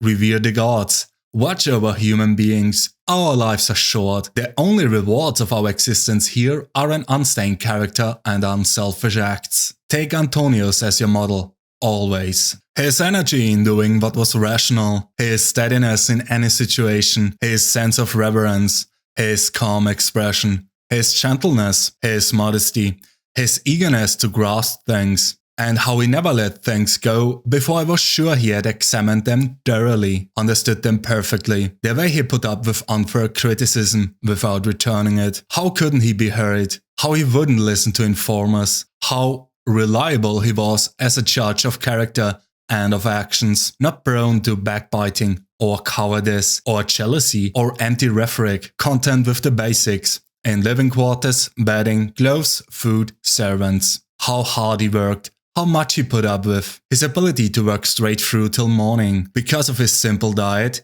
he didn't even need to relieve himself except at set times. His loyalty and reliability as a friend, his tolerance of people who openly questioned his views and his delight at seeing his ideas improved on, his piety without a trace of superstition, so that when your time comes, your conscience will be as clear as his.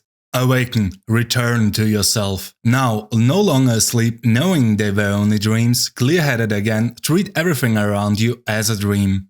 I'm composed of a body and a soul. Things that happen to the body are meaningless. It cannot discriminate among them. Nothing has meaning to my mind except its own actions, which are within its own control. And it's only the immediate ones that matter. Its past and future actions too are meaningless. It's normal to feel pain in your hands and feet if you are using your feet as feet and your hands as hands. And for a human being to feel stress is normal if he is living a normal human life. And if it's normal, how can it be bad? Thieves, perverts, murderers, dictators, the kind of pleasures they enjoy. Have you noticed how professionals will meet the man on the street halfway, but without compromising the logos of their trade? Should we as humans feel less responsibility to our logos than builders or pharmacists do? Are logos we share with the divine? Asia and Europe. Distant recesses of the universe, the ocean, a drop of water, Mount Athos, a molehill, the present, a split second in eternity, minuscule, transitory, insignificant. Everything derives from it, that universal mind, either as effect or consequence. The lion's jaws, the poisonous substances, and every harmful thing, from thorns to mud, are byproducts of the good and beautiful. So don't look at them as alien to what you revere, but focus on the source that all things spring from. If you have seen the present, then you have seen everything, as it's been since the beginning, as it will be forever, the same substance, the same form, all of it. Keep reminding yourself of the way things are connected, of their relatedness. All things are implicated in one another and in sympathy with each other. This event is the consequence of some other one. Things push and pull on each other and breathe together and are one. The things are ordained for you. Teach yourself to be at one with those, and the people who share them with you, treat them with love. With real love. Implements, tools, equipment. If they do what they were designed for, then they work, even if the person who designed them is many kilometers away. But with naturally occurring things, the force that designed them is present within them and remains there, which is why we owe it special reverence, with the recognition that if you live and act as it dictates, then everything in you is intelligently ordered, just as everything in the world is. You take things you don't control and define them as good or bad. And so of course when the bad things happen or the good ones don't, you blame the gods and feel hatred for the people responsible or those you decide to make responsible. Much of our bad behavior stems from trying to apply those criteria. If we limit good and bad to our own actions, we would have no call to challenge the gods or to treat other people as enemies. All of us are working on the same project, some consciously, with understanding, some without knowing it. I think this is what Heraclitus meant when he said, those who sleep are also hard at work, that they too collaborate in what happens.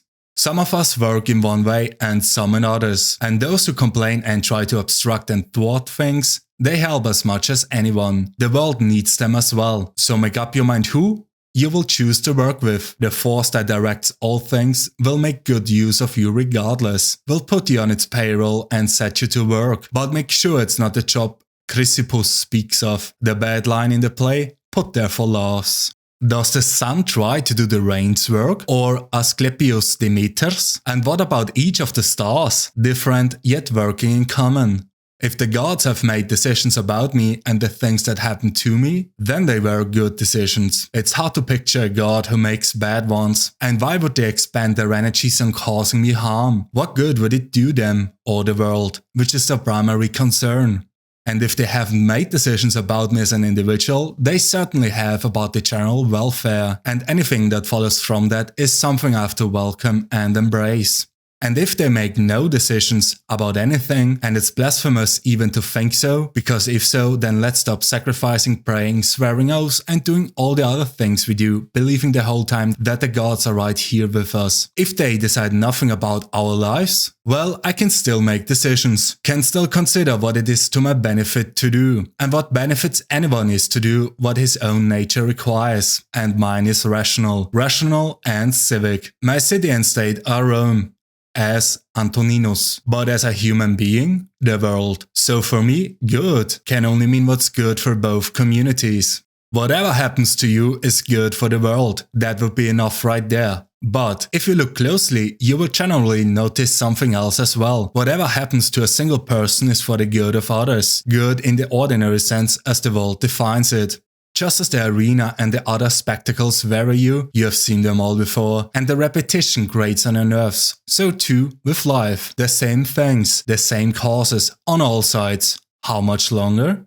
Keep this constantly in mind, that all sorts of people have died, all professions, all nationalities. Follow the thought all the way down to Philistion, Phoebus, and Origanium. Now extend it to other species. We have to go there too, where all of them have already gone, the eloquent and the wise, Heraclitus, Pythagoras, Socrates, the heroes of old, the soldiers and kings who followed them, Hipparchus, Archimedes, the smart, the generous, the hardworking, the cunning, the selfish, and even Menipus and his cohorts, who laughed at the whole brief, fragile business. All underground for a long time now. And what harm does it to them? Or the others either. The ones whose names we don't even know. The only thing that isn't worthless, to live this life out truthfully and rightly, and be patient with those who don't. When you need encouragement, think of the qualities the people around you have. This one's energy, that one's modesty, another one's generosity, and so on. Nothing is as encouraging as when virtues are visible embodied in the people around us, when we are practically showered with them. It's good to keep this in mind. It doesn't bother you that you weigh only X or Y kilogram and not 300. Why should it bother you that you have only X or Y years to live and not more? You accept the limits placed on your body. Accept those placed on your time as well. Do your best to convince them, but act on your own. If justice requires it, if met with force, then fall back on acceptance and peaceability. Use the setback to practice other virtues. Remember that our efforts are subject to circumstances. You weren't aiming to do the impossible. Aiming to do what, then? To try. And you succeeded. What you set out to do is accomplished. Ambition means tying your well-being to what other people say or do. Self-indulgence means tying it to the things that happen to you. Sanity means tying it to your own actions. You don't have to turn this into something. It doesn't have to upset you. Things can't shape our decisions by themselves. Practice really hearing what people say. Do your best to get inside their minds. What injures the hive, injures the bee. If the crew talked back to the captain or patients to the doctor, then whose authority would they accept? How could the passengers be kept safe or the patient healthy? All those people who came into the world with me and have already left it. Honey tastes bitter to a man with the sickness jaundice. People with rabies are terrified of water, and a child's idea of beauty is a ball to play. Why does that upset you? Do you think falsehood is less powerful than bile or a rabid dog? No one can keep you from living as your nature requires. Nothing can happen to you that is not required by nature.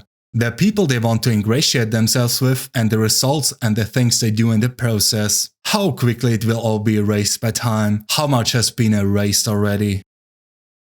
Book 7.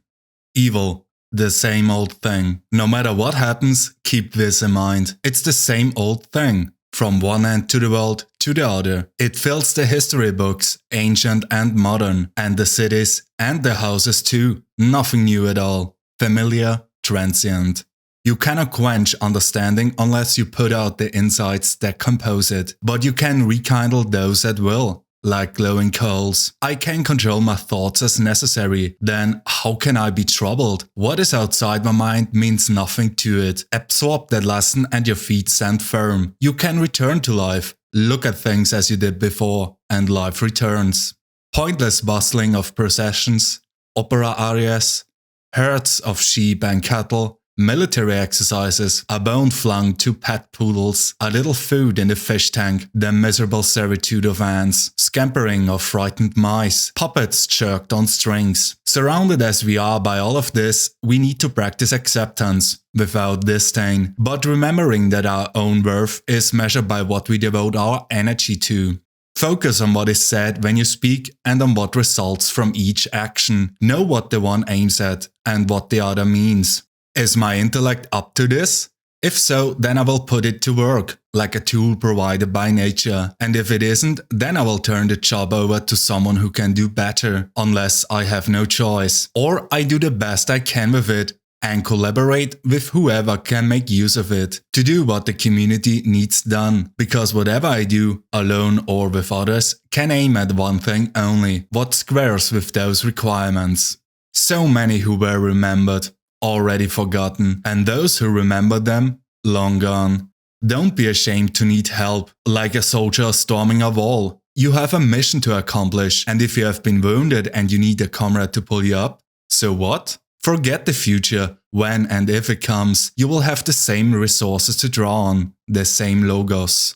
Everything is interwoven, and the web is holy. None of its parts are unconnected. They are composed harmoniously, and together they compose the world. One world, made up of all things. One divinity, present in them all. One substance and one law. The logos that all rational beings share. And one truth. If this is indeed the culmination of one process, beings who share the same birth, the same logos. All substance is soon absorbed into nature, all that animates it soon restored to the logos, all traces of them both soon covered over by time. To a being with logos, an unnatural action is one that conflicts with the logos. Straight, not straightened. What is rational in different beings is related, like the individual limbs of a single being, and meant to function as a unit. This will be clearer to you if you remind yourself, I am a single limb, melos, of a larger body, a rational one. Or you could say a part, meros. Only a letter's difference. But then you're not really embracing other people. Helping them isn't yet its own reward. You're still seeing it only as the right thing to do. You don't yet realize who you're really helping. Let it happen, if it wants, to whatever it can happen to, and what's affected can complain about it if it wants. It doesn't hurt me, unless I interpret its happening as harmful to me. I can choose not to. No matter what anyone says or does, my task is to be good, like gold or emerald or purple repeating to itself. No matter what anyone says or does, my task is to be emerald, my color undiminished. The mind doesn't get in its own way. It doesn't frighten itself into desires. If other things can scare or hurt it, let them. It won't go down that road on the basis of its own perceptions. Let the body avoid discomfort, if it can, and if it feels it, say so. But the soul is what feels fear and pain, and what conceives of them in the first place, and it suffers nothing, because it will never conclude that it has. The mind in itself has no needs, except for those it creates itself, is undisturbed except for its own disturbances, knows no obstructions except those from within. Well-being is good luck, or good character. But what are you doing here, perceptions? Get back to where you came from, and good riddance. I don't need you. Yes, I know. It was only force of habit that brought you. No, I'm not angry with you. Just go away. Frightened of change? But what can exist without it? What's closer to nature's heart? Can you take a hot bath and leave the firewood as it was? Eat food without transforming it? Can any vital process take place without something being changed? Can't you see it? It's just the same with you, and just as vital to nature.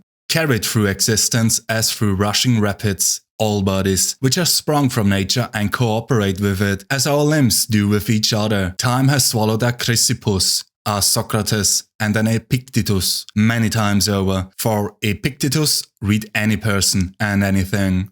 My only fear is doing something contrary to human nature, the wrong thing, the wrong way, or at the wrong time. Close to forgetting it all, close to being forgotten. To feel affection for people even when they make mistakes is uniquely human. You can do it if you simply recognize that they are human too, that they act out of ignorance against their will, and that you will both be dead before long, And above all, that they haven't really hurt you, they haven't diminished your ability to choose.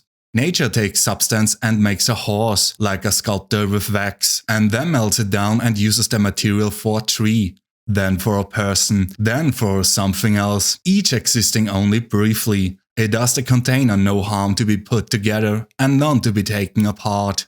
Anger in the face is unnatural, or in the end is put out for good, so that it can't be rekindled. Try to conclude its unnaturalness from that. If even the consciousness of acting badly has gone, why go on living?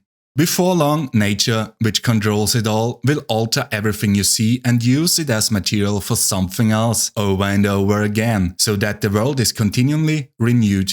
When people injure you, ask yourself what good or harm they thought would come of it. You will feel sympathy rather than outrage or anger. Your sense of good and evil may be the same as theirs, or near it, in which case you have to excuse them. Or your sense of good and evil may differ from theirs, in which case they are misguided and deserve your compassion. Is that so hard?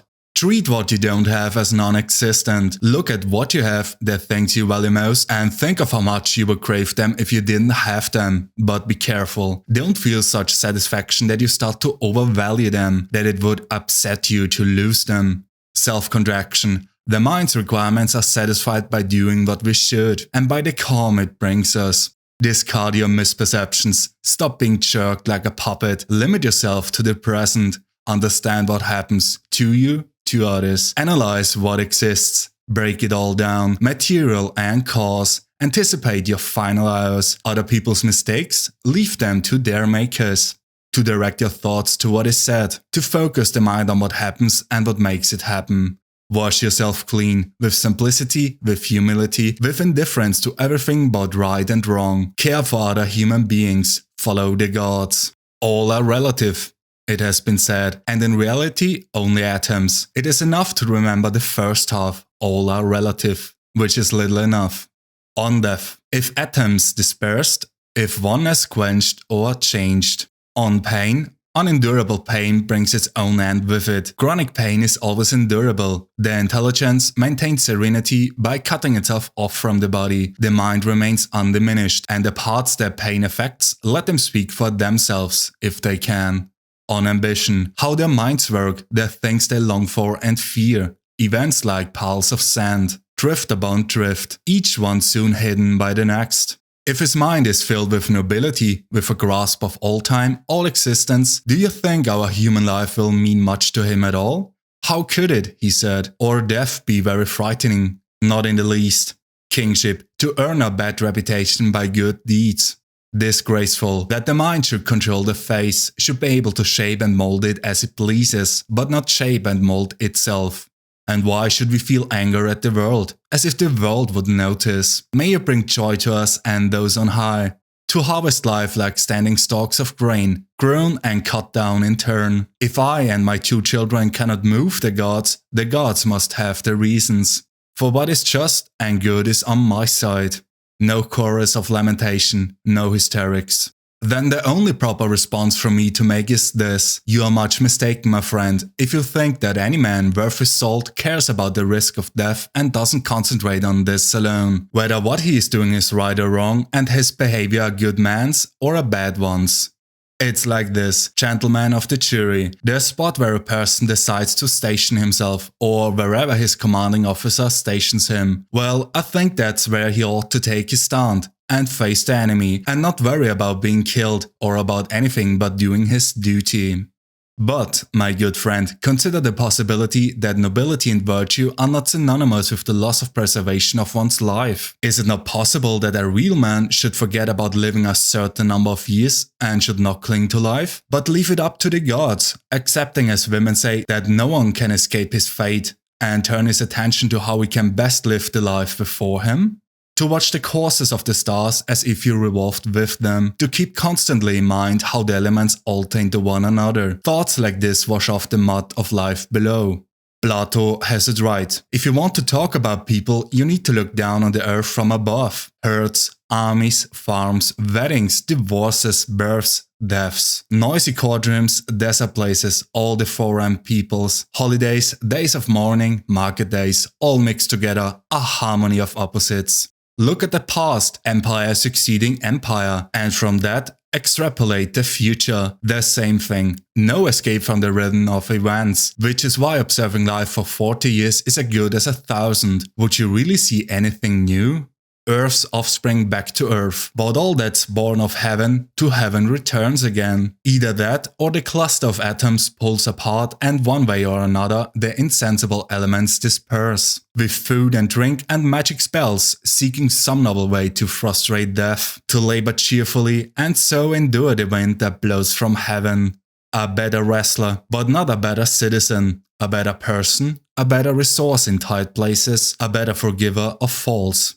Wherever something can be done as the logos shared by gods and man dictates, there all is in order. Where there is profit because our effort is productive, because it advances in step with our nature, there we have nothing to fear.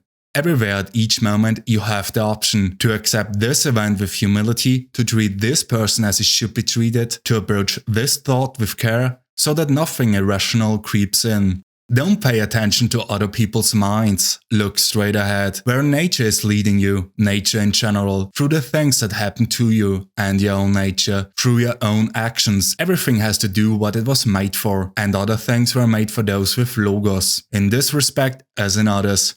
Lower things exist for the sake of higher ones, and higher things for one another. Now, the main thing we were made for is to work with others. Secondly, to resist our body's urges, because things driven by logos, by thought, have the capacity for detachment, to resist impulses and sensations, both of which are merely corporeal. Thought seeks to be their master, not the subject, and so it should. They were created for its use. And the third thing is to avoid haste and hope. The mind that grasps this and steers straight ahead should be able to hold its own.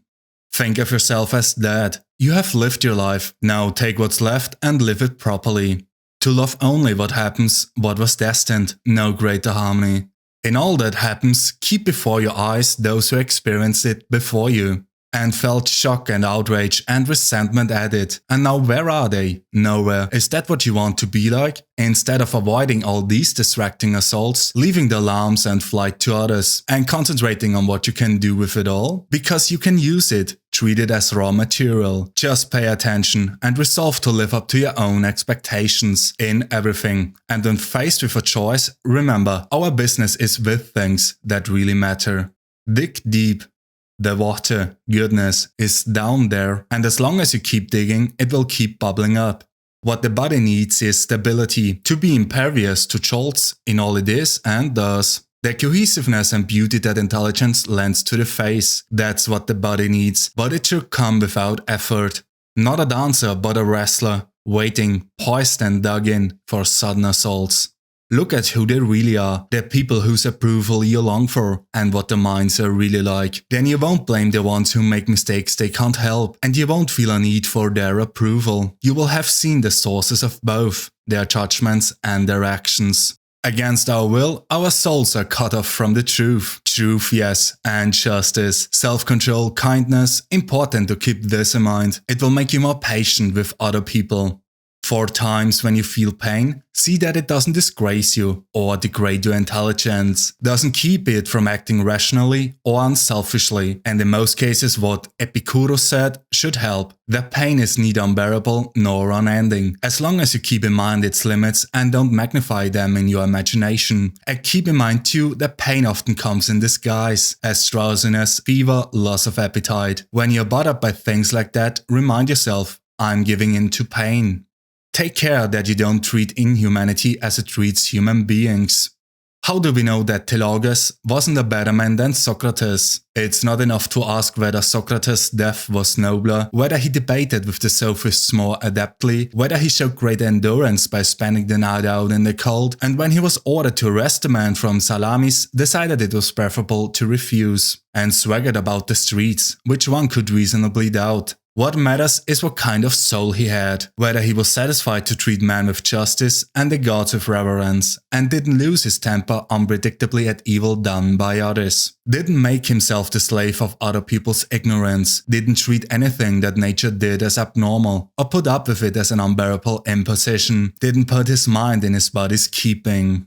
Nature did not plan things so inevitably that you can't draw your own boundaries. Place your own well-being in your own hands. It's quite possible to be a good man without anyone realizing it. Remember that. And this too, you don't need much to live happily. And just because you have abandoned your hopes of becoming a great thinker or scientist, don't give up on attaining freedom, achieving humility, serving others, obeying the gods. To live life in peace, immune to all compulsion. Let them scream whatever they want. Let animals dismember this soft flesh that covers you. How would any of that stop you from keeping your mind calm, reliably sizing up what's around you, and ready to make good use of whatever happens, so that judgment can look the event in the eye and say, this is what you really are, regardless of what you may look like, while adaptability adds, you're just what I was looking for. Because to me, the present is a chance for the exercise of rational virtue, civic virtue, in short. The art that men share with gods. Both treat whatever happens as wholly natural, not novel or hard to deal with,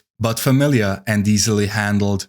Perfection of character to live your last day, every day, without frenzy, sloth or pretense.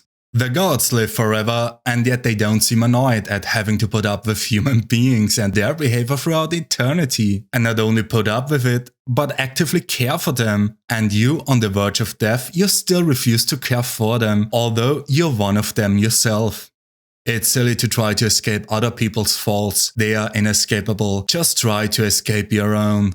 Whenever the force that makes us rational and social encounters something that is neither, then it can reasonably regard it as inferior.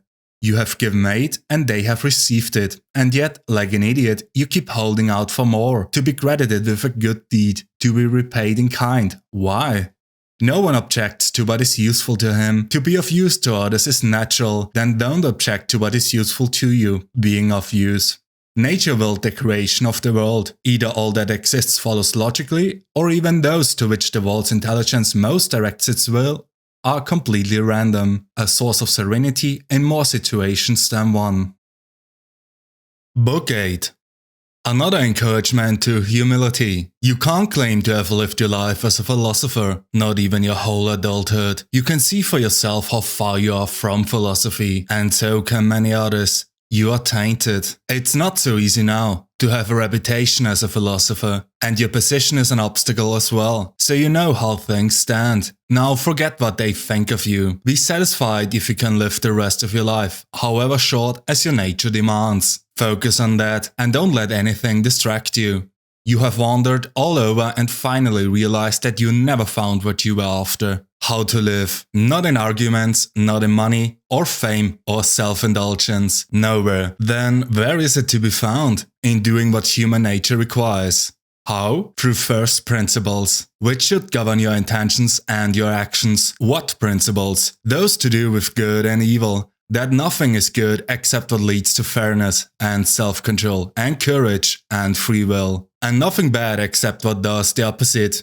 For every action ask, how does it affect me? Could I change my mind about it? But soon I will be dead and the slate's empty. So this is the only question. Is it the action of a responsible being, part of society and subject to the same degrees as the gods? Alexander and Caesar and Pompey. Compared with Diogenes, Heraclitus, Socrates, the philosophers knew the what, the why, the how. Their minds were their own. The others? Nothing but anxiety and enslavement.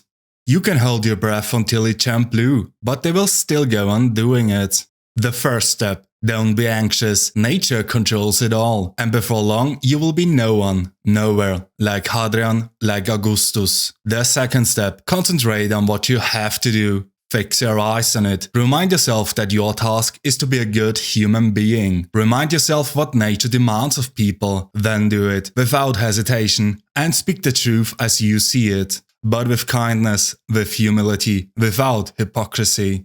Nature's job, to shift things elsewhere, to transform them, to pick them up and move them here and there. Constant alteration. But not to worry, there's nothing new here. Everything is familiar. Even the proportions are unchanged.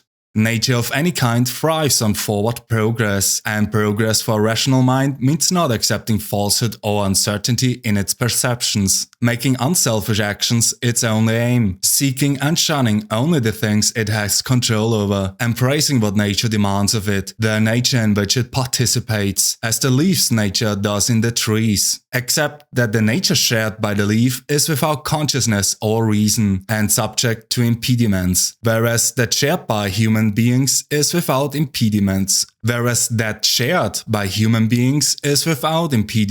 and rational and just, since it allots to each and everything an equal and proportionate share of time, being, purpose, action, chance. Examine it closely, not whether they are identical point by point, but in the aggregate. This weighed against that.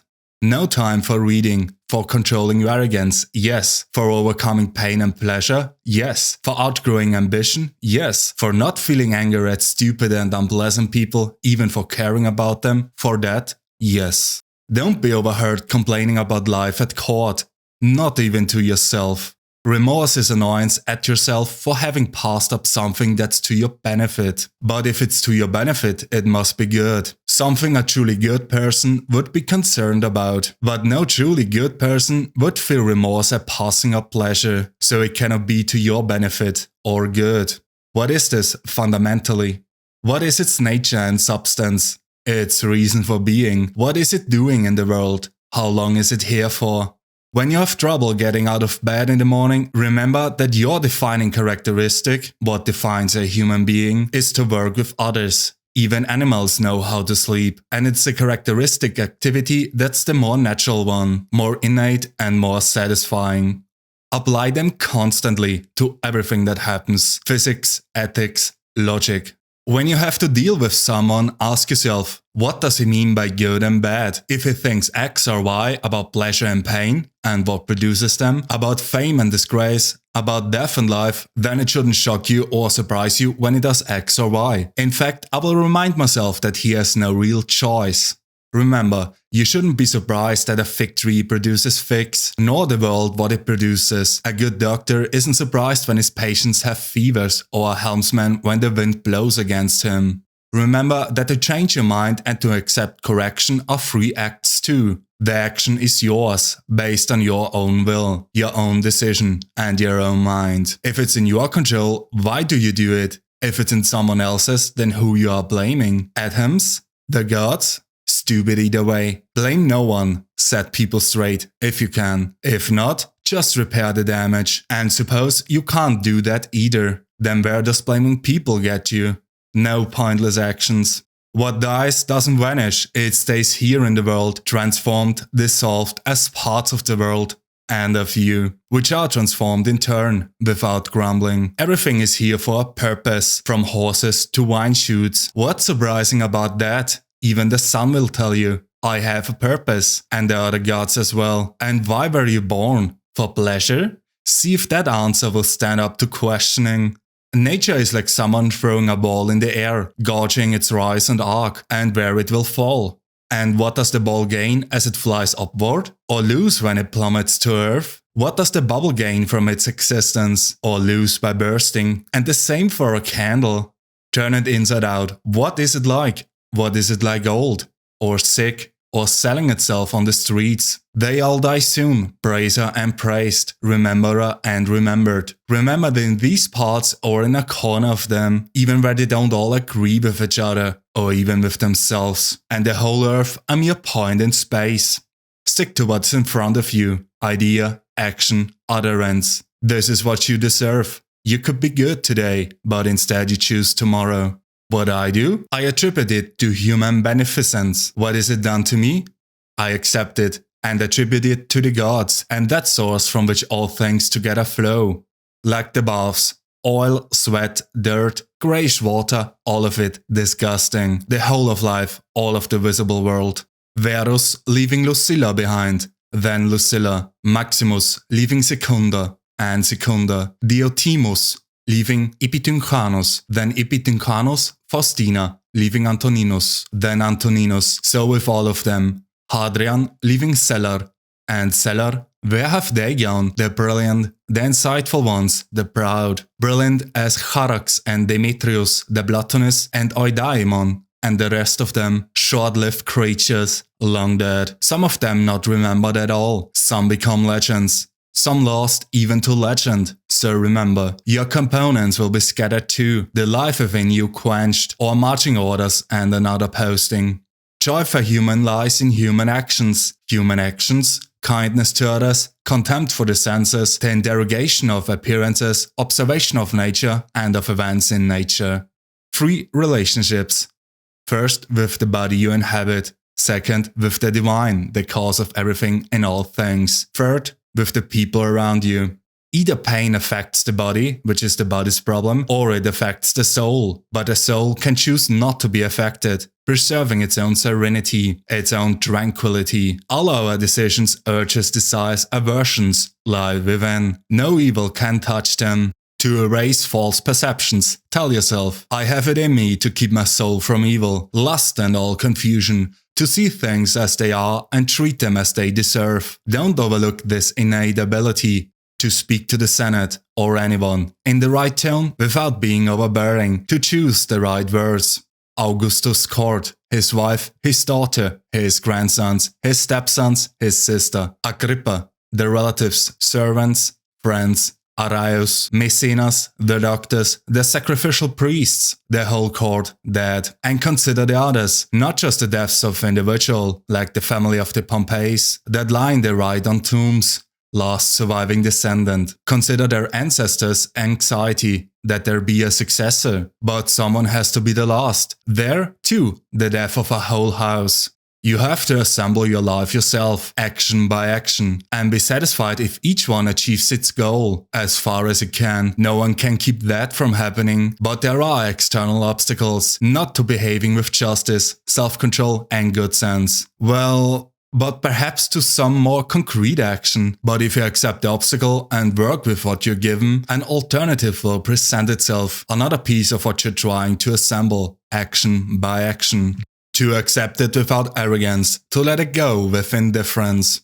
Have you ever seen a severed hand or foot or a decapitated head just lying somewhere far away from the body it belonged to? That's what we do to ourselves, or try to, when we rebel against what happens to us, when we segregate ourselves, or when we do something selfish. You have torn yourself away from unity, your natural state, one you were born to share in. Now you have cut yourself off from it, but you have one advantage here. You can reattach yourself, a privilege the gods have granted to no other part of no other whole, to be separated, cut away and reunited. But look how he has singled us out. He has allowed us not to be broken off in the first place, and when we are, he has allowed us to return, to graft ourselves back on, and take up our old position once again, part of a whole. We have various abilities present in all rational creatures as in the nature of rationality itself, and this is one of them. Just as nature takes every obstacle, every impediment and works around it, turns it to its purposes, incorporates it into itself. So too, a rational being can turn each setback into raw material and use it to achieve its goal. Don't let your imagination be crushed by life as a whole. Don't try to picture everything bad that could possibly happen. Stick with the situation at hand and ask, why is this so unbearable? Why can't I endure it? You will be embarrassed to answer. Then remind yourself that past and future have no power over you, only the present, and even that can be minimized. Just mark off its limits, and if your mind tries to claim that it can't hold out against that, well, then heap shame upon it. Are Pantaia or Pergamus still keeping watch at the tomb of Verus, Chaprias or Diotimus at the tomb of Hadrian? Of course they aren't. Would the emperors knew if they were? And even if they knew, would it please them? And even if it did, would the mourners live forever? Were they too not fated to grow old and then die? And when that happened, what would the emperors do? The stench of decay, rotting meat in a bag. Look at it clearly, if you can. To the best of my judgment, when I look at the human character, I see no virtue placed there to counter justice, but I see one to counter pleasure, self-control. Stop perceiving the pain you imagine and you will remain completely unaffected. You're Logos. But I'm not just Logos, Fine, just don't let the logos be injured. If anything else is, let it decide that for itself. For animate beings, harmful is whatever obstructs the operation of their senses or the fulfillment of what they intend. Similar obstructions constitute harm to plants. So too for rational creatures, anything that obstructs the operation of the mind is harmful. Apply this to yourself. Do pain and pleasure have their hooks in you? Let the senses deal with it. Are there obstacles to your action? If you fail to reckon with the possibility, then that would harm you as a rational being. But if you use common sense, you haven't been harmed or even obstructed. No one can obstruct the operations of the mind. Nothing can get at them. Not fire or steel, not tyrants, not abuse, nothing. As long as it's a sphere in perfect stillness. I have no right to do myself an injury. Have I ever injured anyone else if I could avoid it? People find pleasure in different ways. I find it in keeping my mind clear, in not turning away from people or the things that happen to them, in accepting and welcoming everything I see, in treating each thing as it deserves. Give yourself a gift, the present moment. People out for posthumous fame forget that the generations to come will be the same annoying people they know now. And just as mortal, what does it matter to you if they say X about you or think Y? Lift me up and hurl me, wherever you will. My spirit will be gracious to me there, gracious and satisfied, as long as its existence and actions match its nature. Is there any reason why my soul should suffer and be degraded, miserable, tense, huddled, frightened? How could there be? What humans experience is part of human experience. The experience of the ox is part of the experience of oxen, as the wine is of the wine, and the stones what is proper to stones. Nothing that can happen is unusual or unnatural, and there's no sense in complaining. Nature does not make us endure the unendurable.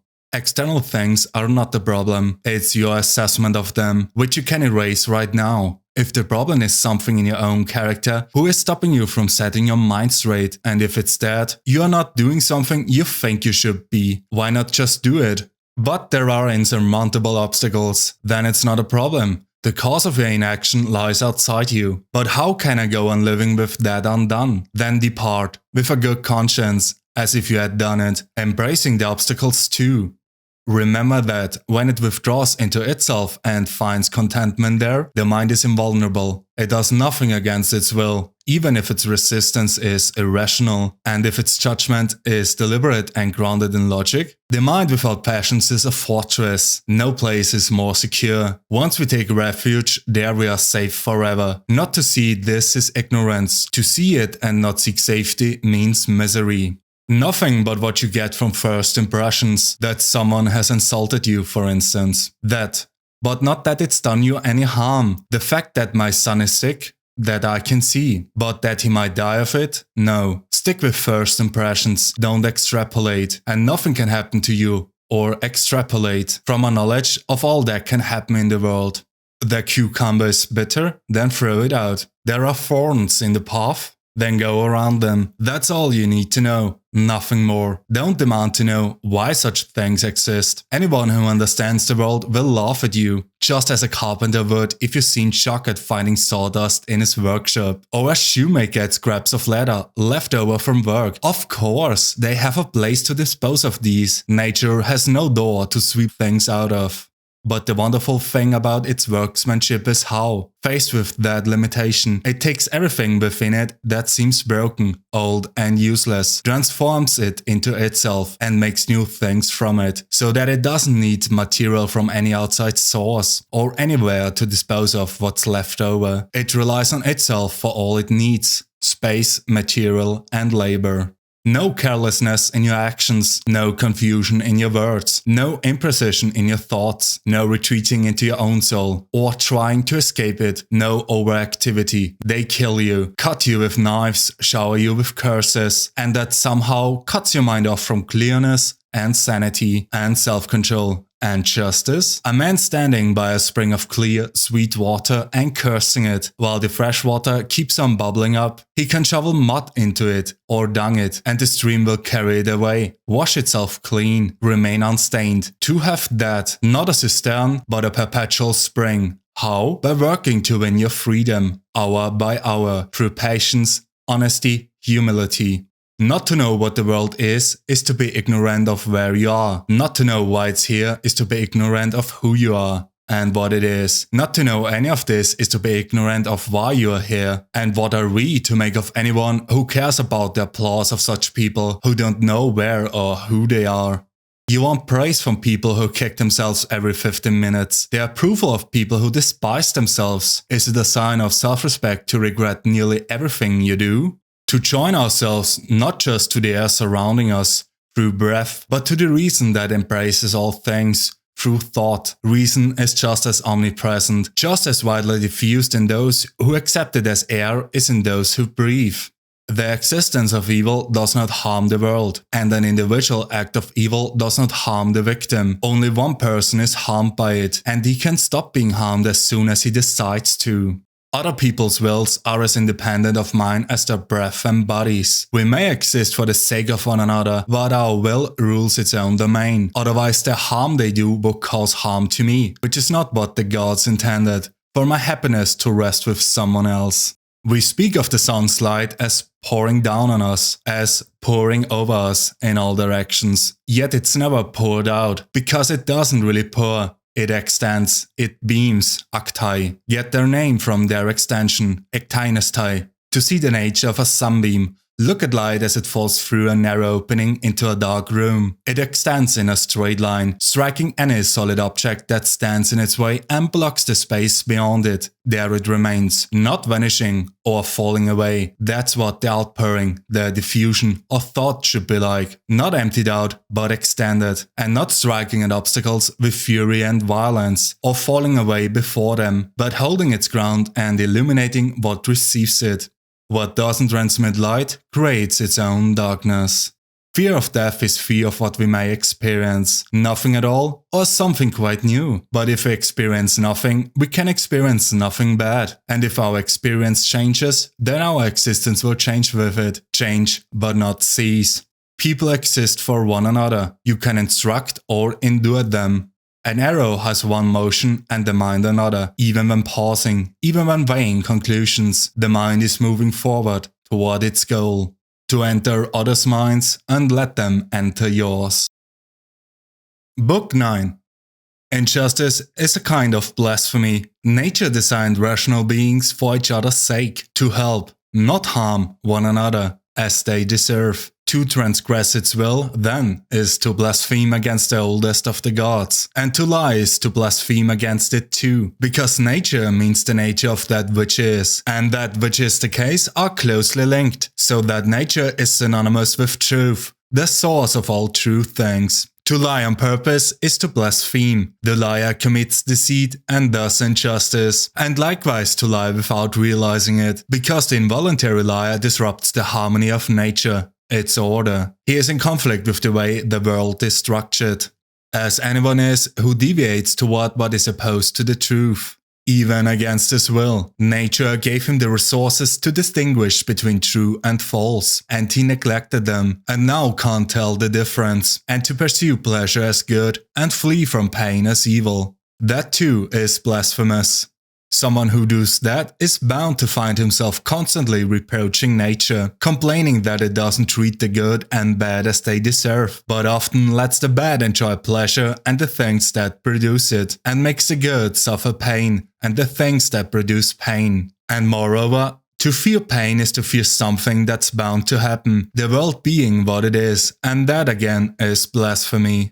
While if you pursue pleasure, you can hardly avoid wrongdoing, which is manifestly blasphemous. Some things nature is indifferent to. If it privileged one over the other, it would hardly have created both. And if we want to follow nature, to be of one mind with it, we need to share its indifference, to privilege pleasure over pain, life over death, fame over anonymity, is clearly blasphemous.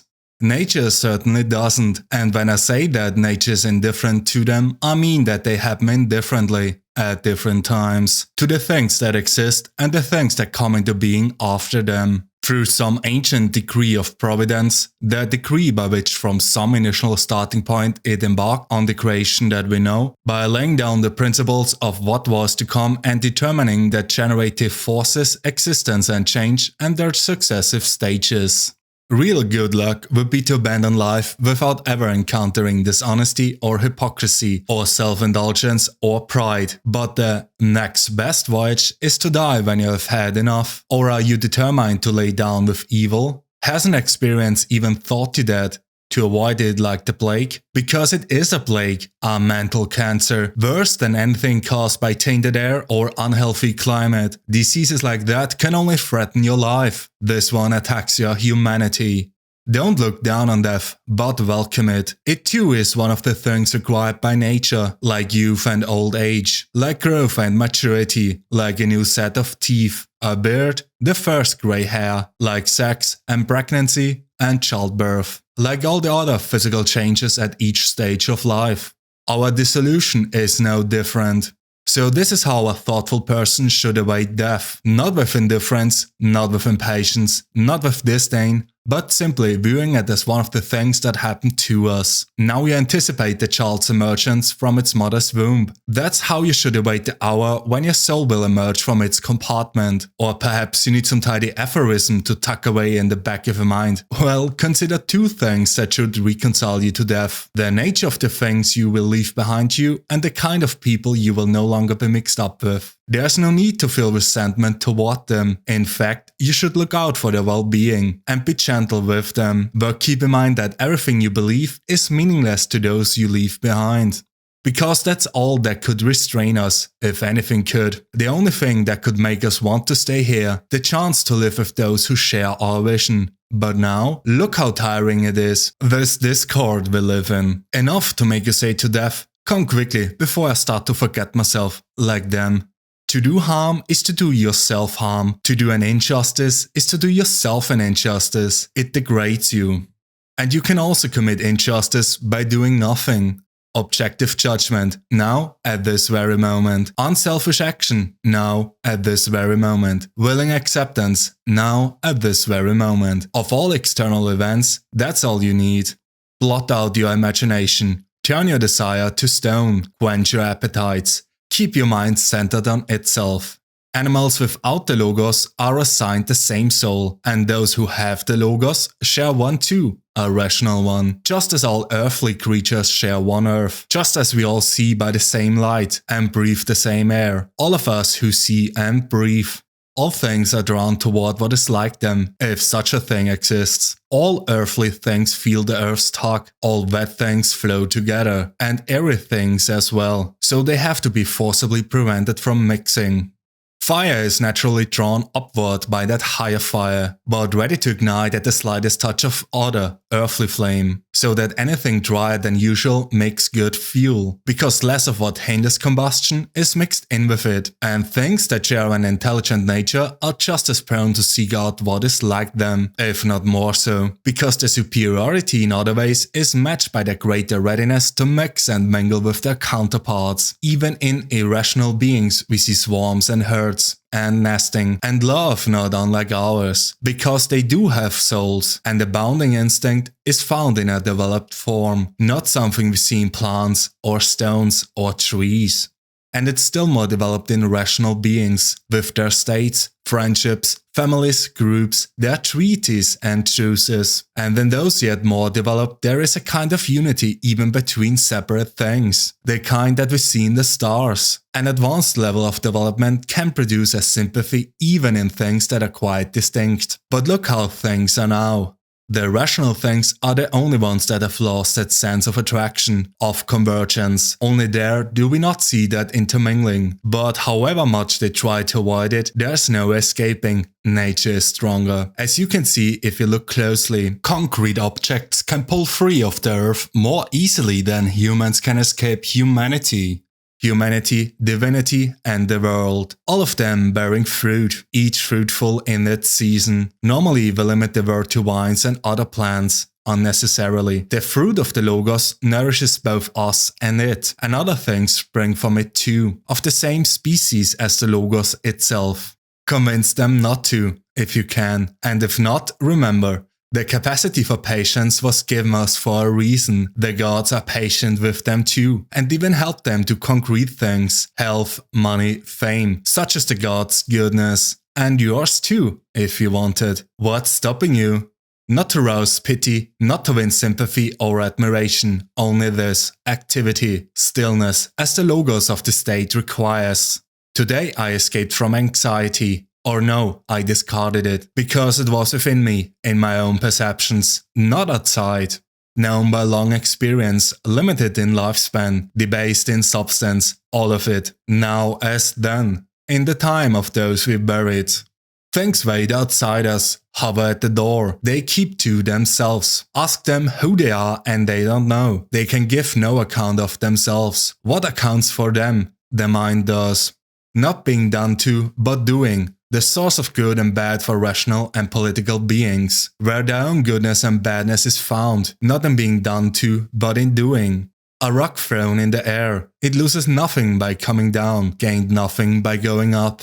Enter their minds, and you will find the judges you are so afraid of, and how justly they judge themselves. Everything in flux, and you too will alter in the world and perish, and the world as well. Leave other people's mistakes where they lie. When we cease from activity or follow a thought to its conclusion, it's a kind of death, and it doesn't harm us. Think about your life: childhood, adolescence, youth, old age. Every transformation a kind of dying. Was that so terrible? Think about life with your grandfather, your mother, your adopted father. Realize how many other deaths and transformations and endings there have been and ask yourself, was that so terrible? Then neither will the close of your life be, its ending and transformation. Go straight to the seat of intelligence, your own. The world's, your neighbor's, your own. To ground it in justice. The world's, to remind yourself what it is that you're part of. Your neighbor's, to distinguish ignorance from calculation and recognize it as like yours.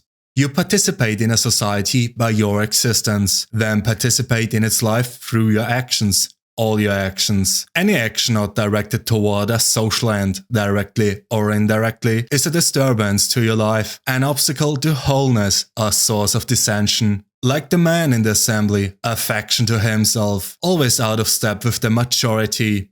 Childish tantrums, children's games, spirit-carrying corpses, Odysseus in the underworld, some are real life. Identify its purpose. What makes it what it is, and examine that. Ignore its concrete form, then calculate the length of time that such a thing was meant to last. Endless suffering, all from not allowing the mind to do its job. Enough. When you face someone's insults, hatred, whatever, look at his soul. Get inside him. Look at what sort of person he is. You will find you don't need to strain to impress him, but you do have to wish him well. He is your closest relative. The gods assist him just as they do you, by signs and dreams and every other way, to get the things he wants. The world's cycles never change. Up and down, from age to age. Either the world's intelligence wills each thing, if so, accept its will, or it exercised that will once and for all, and all else follows a consequence, and if so, why worry? One way or another, atoms or unity. If it's God, all is well. If it's arbitrary, don't imitate it. The earth will cover us all, and then be transformed in turn. That too will change. Ad infinitum, and that as well, ad infinitum. Think about them, the waves of change and alteration, endlessly breaking, and see our brief mortality for what it is. The design of the world is like a flood, sweeping all before it. The foolishness of them, little men busy with affairs of state, with philosophy, or what they think of as philosophy. Nothing but disinterest and muckus. Well, then what? Do what nature demands. Get a move on, if you have it in you. And don't worry whether anyone will give you credit for it. And don't go expecting Plato's Republic. Be satisfied with even the smallest progress and treat the outcome of it all as unimportant. Who can change their minds? And without that change, what is there but groaning, slavery, a pretense of obedience? Go on and cite Alexander, Philip, Demetrius of Phalerum. Whether they knew nature's will and made themselves its students is for them to say, and if they prefer to play the king? Well, no one forced me to be their understudy. The task of philosophy is modest and straightforward. Don't tempt me to presumption. To see them from above, the thousands of animal herds, their rituals, the voyages on calm or stormy seas, the different ways we come into the world, share it with one another and leave it. Consider the lives led once by others, long ago, the lives to be led by others after you, the lives led even now in foreign lands. How many people don't even know your name? How many will soon have forgotten it? How many offer you praise now and tomorrow perhaps contempt? That to be remembered is worthless, like fame, like everything. Indifference to external events and a commitment to justice in your own acts, which means thought and action resulting in the common good, what you were born to do. You can discard most of the junk that clutters your mind, things that exist only there, and clear out of space for yourself by comprehending the scale of the world, by contemplating infinite time, by thinking of the speed with which things change, each part of everything, the narrow space between our birth and death, the infinite time before, the equally unbounded time that follows. All that you see will soon have vanished, and those who see it vanish will vanish themselves, and the ones who reached old age have no advantage over the untimely dead. What their minds are like, what they work at, what evokes their love and admiration, imagine their souls stripped bare, and their vanity, to suppose that their disdain could harm anyone, or their praise help them. To decompose is to be recomposed, that's what nature does. Nature, through whom all things happen as they should, and have happened forever just in the same way and will continue to, one way or another, endlessly. The things happen for the worst and always will, that the gods have no power to regulate them, and the world is condemned to never-ending evil. How can you say that? Disgust at what things are made of, liquid, dust, bones, filth, or marble as hardened dirt. Gold and silver as residues, clothes as hair, purple dye as shellfish blood, and all the rest, and the same with our living breath, transformed from one thing to another. Enough of this wretched, whining monkey life. What's the matter? Is any of this new? Was it you find surprising? The purpose? Look at it. The material? Look at it. That's all there is. And the gods? Well, you could try being simpler, gentler, even now. 100 years or 300 years. No difference. If they have injured you, then they are the ones who suffer for it. But have they? Either all things spring from one intelligent source and from a single body, and the part should accept the actions of the whole, or there are only atoms, joining and splitting forever, and nothing else. So why feel anxiety? Say to your mind, are you dead, damaged, brutal, dishonest? Are you one of the herd, or grazing like one? Either the gods have power or they don't. If they don't, why pray? If they do, then why not pray for something else instead, or for the things to happen or not to happen? Pray not to feel fear, or desire, or grief. If the gods can do anything, they can surely do that for us. But those are things the gods left up to me. Then isn't it better to do what's up to you, like a free man, than to be passively controlled by what isn't, like a slave or beggar? And what makes you think the gods don't care about what's up to us? Start praying like this and you will see, not some way to sleep with her, but a way to stop wanting to. Not some way to get rid of him, but a way to stop trying. Not some way to save my child, but a way to lose your fear. Redirect your prayers like that and watch what happens. Epicurus. During my illness, my conversations were not about my physical state. I did not waste my visitors' time with things of that sort, but went on discussing philosophy and concentrated on one point in particular, how the mind can participate in the sensations of the body and yet maintain its serenity and focus on its own well-being. Or did I let my doctor strut about like grandees? I went on living my life the way it should be lived. Like that, in illness or any other situation, not to let go of philosophy, no matter what happens, not to bandy words with crackpots and philistines. Good rules for any philosopher. Concentrate on what you're doing, and what you're doing it with. When you run up against someone else's shamelessness, ask yourself this: is a world without shamelessness possible? No, then don't ask the impossible. There have to be shameless people in the world. This is one of them. The same for someone vicious or untrustworthy, or with any other defect. Remembering that the whole class has to exist will make you more tolerant of its members. Another useful point to bear in mind: what qualities has nature given us to counter that defect? As an antidote to unkindness, it gave us kindness and other qualities to balance other flaws. And when others stray off course, you can always try to set them straight, because every wrongdoer is doing something wrong, doing something the wrong way. And how does it injure you anyway? You will find that none of the people you're upset about has done anything that could do damage to your mind. But that's all that harm or injury could mean.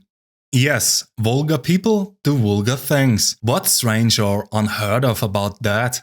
Isn't it yourself you should reproach for not anticipating that they would act this way? Their logos gave you the means to see it, that a given person would act a given way. But you paid no attention, and now you're astonished that he has gone and done it. So when you call someone untrustworthy or ungrateful, turn the reproach on yourself.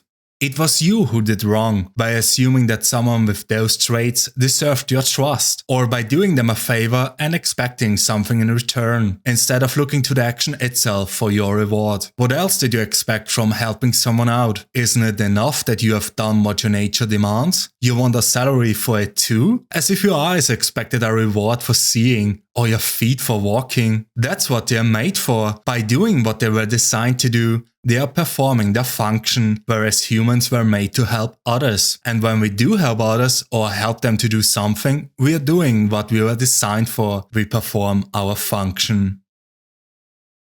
Book 10. To my soul. Are you ever going to achieve goodness?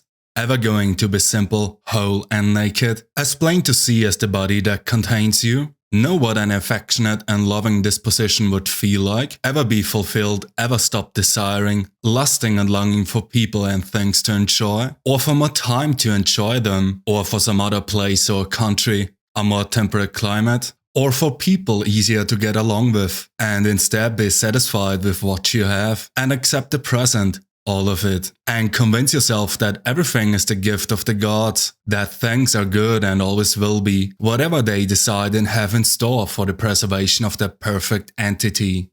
Good and just and beautiful, creating all things, connecting and embracing them, and gathering in the separated fragments to create more like them. Will you ever take your stand as a fellow citizen with gods and human beings? Blaming no one, deserving no one's disapproval? Focus on what nature demands, as if you were governed by that alone. Then do that, and accept it, unless your nature as a living being would be degraded by it. Then focus on what that nature demands, and accept that too, unless your nature as a rational being would be degraded by it. And of course, rational also implies civic. Follow these guidelines and don't waste time on anything else. Everything that happens is either endurable or not. If it's endurable, then endure it. Stop complaining. If it's unendurable, then stop complaining. Your destruction will mean its end as well. Just remember, you can endure anything your mind can make endurable by treating it as an interest to do so, in your interest or in your nature. If they've made a mistake, correct them gently and show them where they went wrong. If you can't do that, then the blame lies with you or no one. Whatever happens to you has been waiting to happen since the beginning of time. The twining strands of fate wove both of them together. Your own existence and the things that happen to you, whether it's atoms or nature. The first thing to be said is this: I'm a part of a world controlled by nature. Secondly, that I have a relationship with other similar parts. And with that in mind, I have no right as a part to complain about what is assigned me by the whole. Because what benefits the whole can't harm the parts, and the whole does nothing that doesn't benefit it. That's a trait shared by all natures.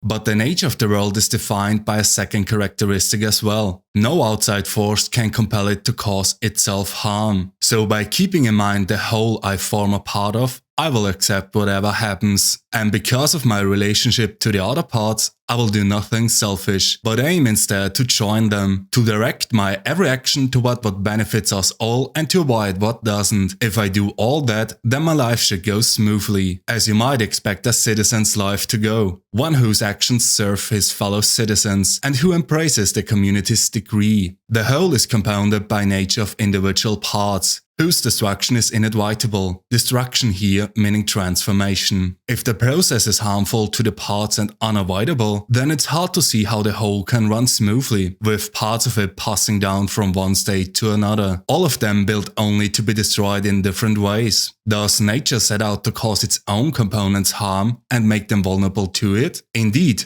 predestined to it? Or is it oblivious to what goes on? Neither one seems very plausible, but suppose we throw out nature and explain these things through inherent properties. It would still be absurd to say that the individual things in the world are inherently prone to change, and at the same time be astonished at it or complain, on the grounds that it was happening contrary to nature. And least of all, when things return to the state from which they came, because our elements are either simply dispersed or are subject to a kind of gravitation, their solid portions being pulled toward Earth, and what is ethereal drawn into the air, until they are absorbed into the universal logos, which is subject to periodic conflagrations, or renewed through continual change. And don't imagine either that those elements, the solid ones and the ethereal, are with us from our birth. Their influx took place yesterday or the day before. From the food we ate, the air we breathed, and that's what changes. Not the person your mother gave birth to, but if you're inextricably linked to it through your sense of individuality, that's not what we're talking about here. Titles for yourself: upright, modest, straightforward, sane, cooperative, disinterested. Try not to exchange them for others, and if you should forfeit them, set about getting them back. Keep in mind that sanity means understanding things, each individual thing, for what they are, and not losing the thread. And cooperation means accepting what nature assigns you, and accepting it willingly. And disinterest means that the intelligence should rise above the movements of the flesh, the rough and the smooth alike, should rise above fame, above death, and everything like them.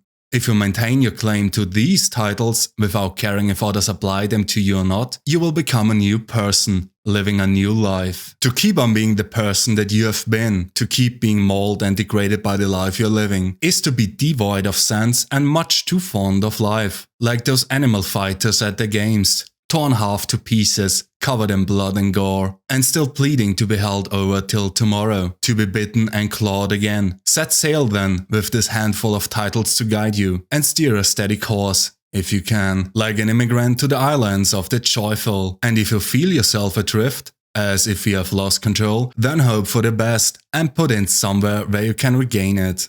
Or leave life altogether. Not in anger, but matter-of-factly, straightforwardly, without arrogance, in the knowledge that you have at least done that much with your life. And as you try to keep these titles in mind, it will help you a great deal to keep the gods in mind as well. What they want is not flattery, but for rational things to be like them, for figs to do what figs were meant to do, and dogs, and bees, and people. Operatics, combat and confusion, sloth and servility. Every day they blot out those sacred principles of yours, which you daydream thoughtlessly about or just let slide. Your actions and perceptions need to aim at accomplishing practical ends, at the exercise of thought, at maintaining a confidence founded in understanding, an unobtrusive confidence hidden in plain sight. When will you let yourself enjoy straightforwardness, seriousness, or understanding individual things, their nature and substance, their place in the world, their lifespan, their composition, who can possess them, whose they are to give and to receive? Spiders are proud of catching flies,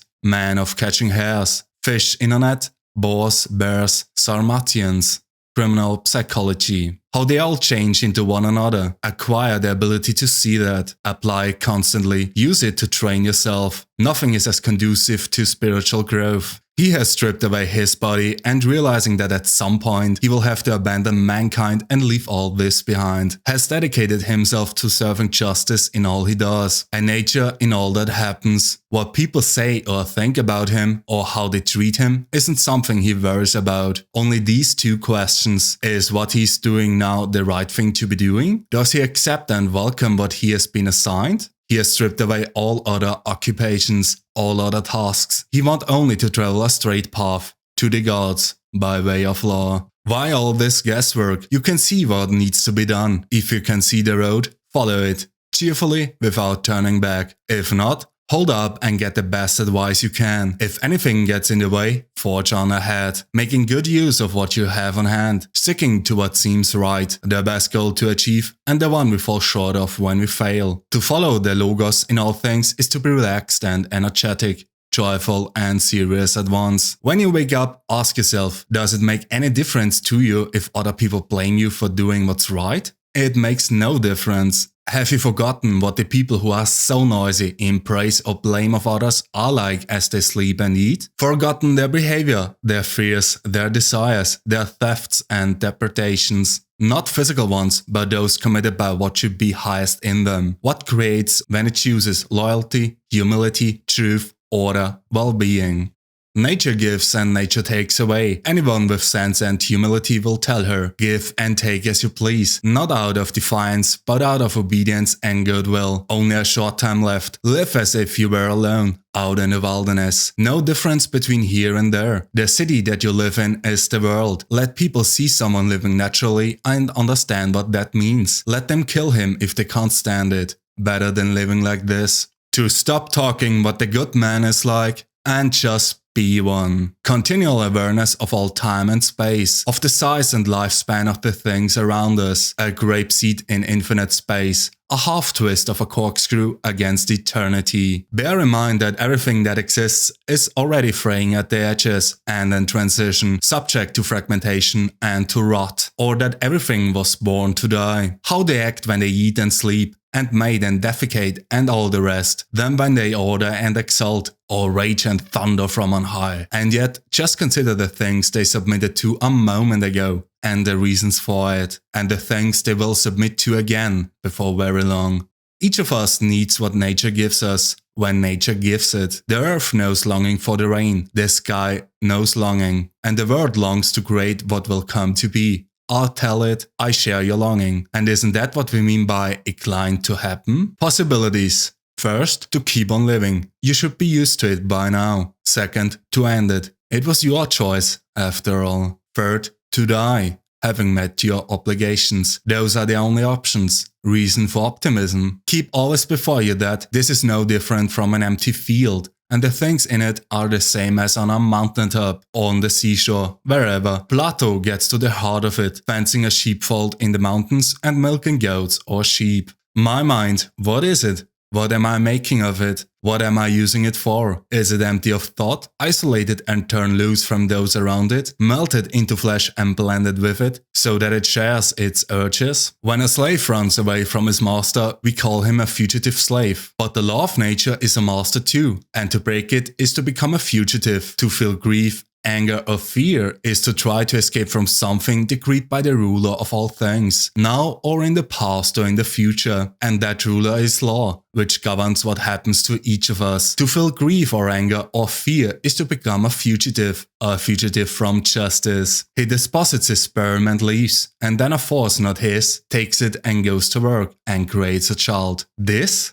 From that? Or he pours food down his throat, and then a force not his takes it and creates sensations, desires, daily life, physical strength, and so much else besides. To look at these things going on silently and see the force that drives them, as we see the force that pushes things and pulls them, not with our eyes, but just as clearly. To bear in mind constantly that all of this has happened before and will happen again. The same plot from beginning to end. The identical staging. Produce them in your mind, as you know them from experience or from history. The court of Hadrian, of Antoninus, the courts of Philip, Alexander, Croesus, all just the same. Only the people are different. People who feel hurt and resentment. Picture them as the pig at the sacrifice, kicking and squealing all the way, like the man alone in his bed, silently weeping over the chains that bind us, that everything has to submit, but only rational beings can do so voluntarily. Stop whatever you're doing for a moment and ask yourself, am I afraid of death because I won't be able to do this anymore? When faced with people's bad behavior, turn around and ask when you have acted like that, when you saw money as a good, or pleasure, or social position. Your anger will subside as soon as you recognize that they acted under compulsion. What else could they do? Or remove the compulsion if you can. When you look at Satyron, see Socraticus, or Eutyches, or Hymen. When you look at Euphrates, see Eutychion, or Silvanus, with Alciphron,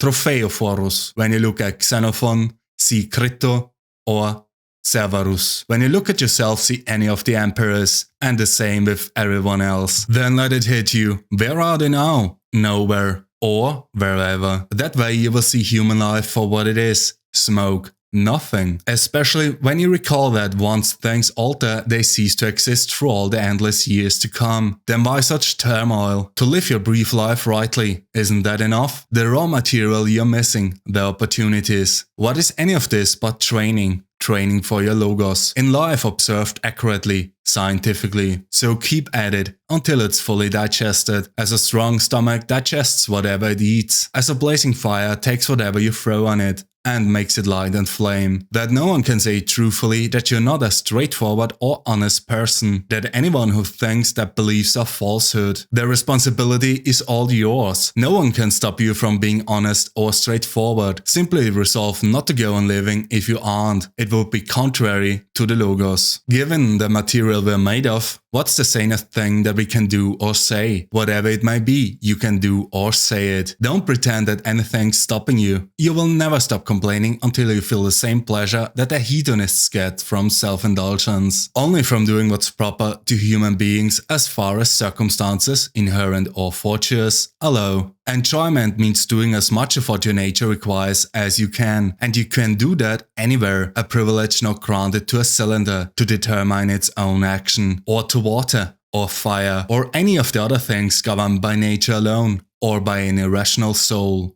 Too many things obstruct them and get in their way, but the intellect and logos are able to make their way through anything in their path by inborn capacity or sheer force of will. Keep before your eyes the ease with which they do this, the ease with which the logos is carried through all things. As fire is drawn upward or a stone falls to earth, as a cylinder rolls down an inclined plane. That's all you need. All other obstacles either affect the lifeless body or have no power to shake or harm anything else. Unless misperception takes over to the logos, surrenders voluntarily. Otherwise, those they obstruct would be degraded by them immediately. In all other entities, when anything bad happens to them, it affects them for the worse. Whereas here a person is improved by it, if I can put it like that, and we admire him for reacting as a person should. And keep in mind that nothing can harm one of nature's citizens, except what harms the city he belongs to. And nothing harms that city except what harms its law. And there is no so-called misfortune that can do that. So long as the law is safe, so is the city and the citizens. If you have immersed yourself in the principles of truth, the briefest, most random reminder is enough to dispel all fear and pain. Leaves that the wind drives earthward. Such are the generations of man. Your children, leaves.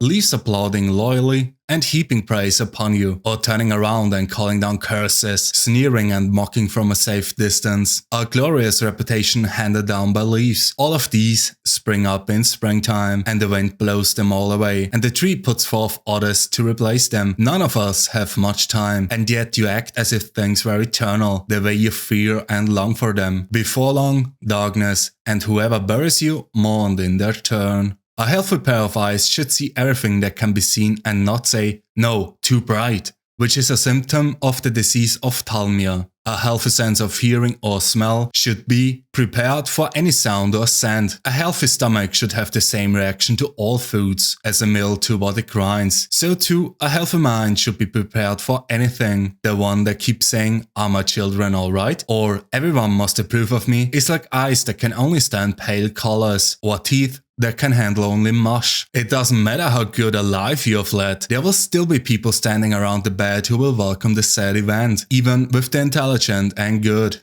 Won't there be someone thinking, finally, to be true with that old school teacher, even though he never said anything, you could always feel him judging you. And that's for a good man. How many traits do you have that would make a lot of people glad to be rid of you? Remember that when the time comes, you will be less reluctant to leave if you can tell yourself, this is the sort of life I'm leaving. Even the people around me, the ones I spent so much time fighting for, praying over, caring about, even they want me gone, in hopes that it will make their own lives easier. How could anyone stand a longer stay here? And yet, don't leave angry with them. Be true to who you are. Caring, sympathetic, kind, and not as if you were being torn away from life, but the way it is when someone dies peacefully, how the soul is released from the body. That's how you should leave them. It was nature that bound you to them, that tied the knot, and nature that now unties you. I am released from those around me, not dragged against my will, but unresisting. There are things that nature demands, and this is one of them. Learn to ask of all actions, why are they doing that? Starting with your own. Remember that what pulls the strings is within. Hidden from us is speech, is life, is the person. Don't conceive of the rest as part of it, the skin that contains it, accompanying organs, which are tools, like a carpenter's axe, except that they attach to us from birth and are no more used without what moves and holds them still than the weaver's shuttle, the writer's pencil, the driver's whip. Book 11.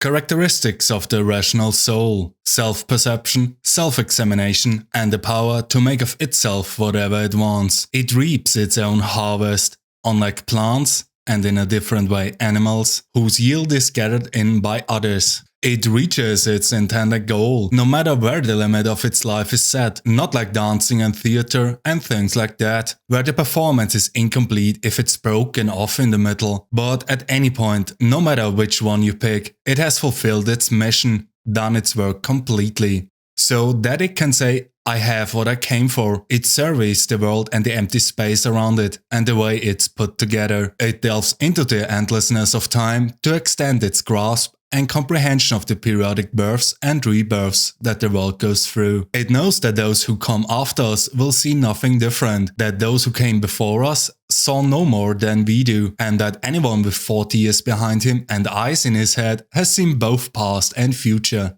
both alike. Also characteristics of the rational soul: affection for its neighbors, truthfulness, humility, not to place anything above itself. No difference here between the logos of rationality and that of justice.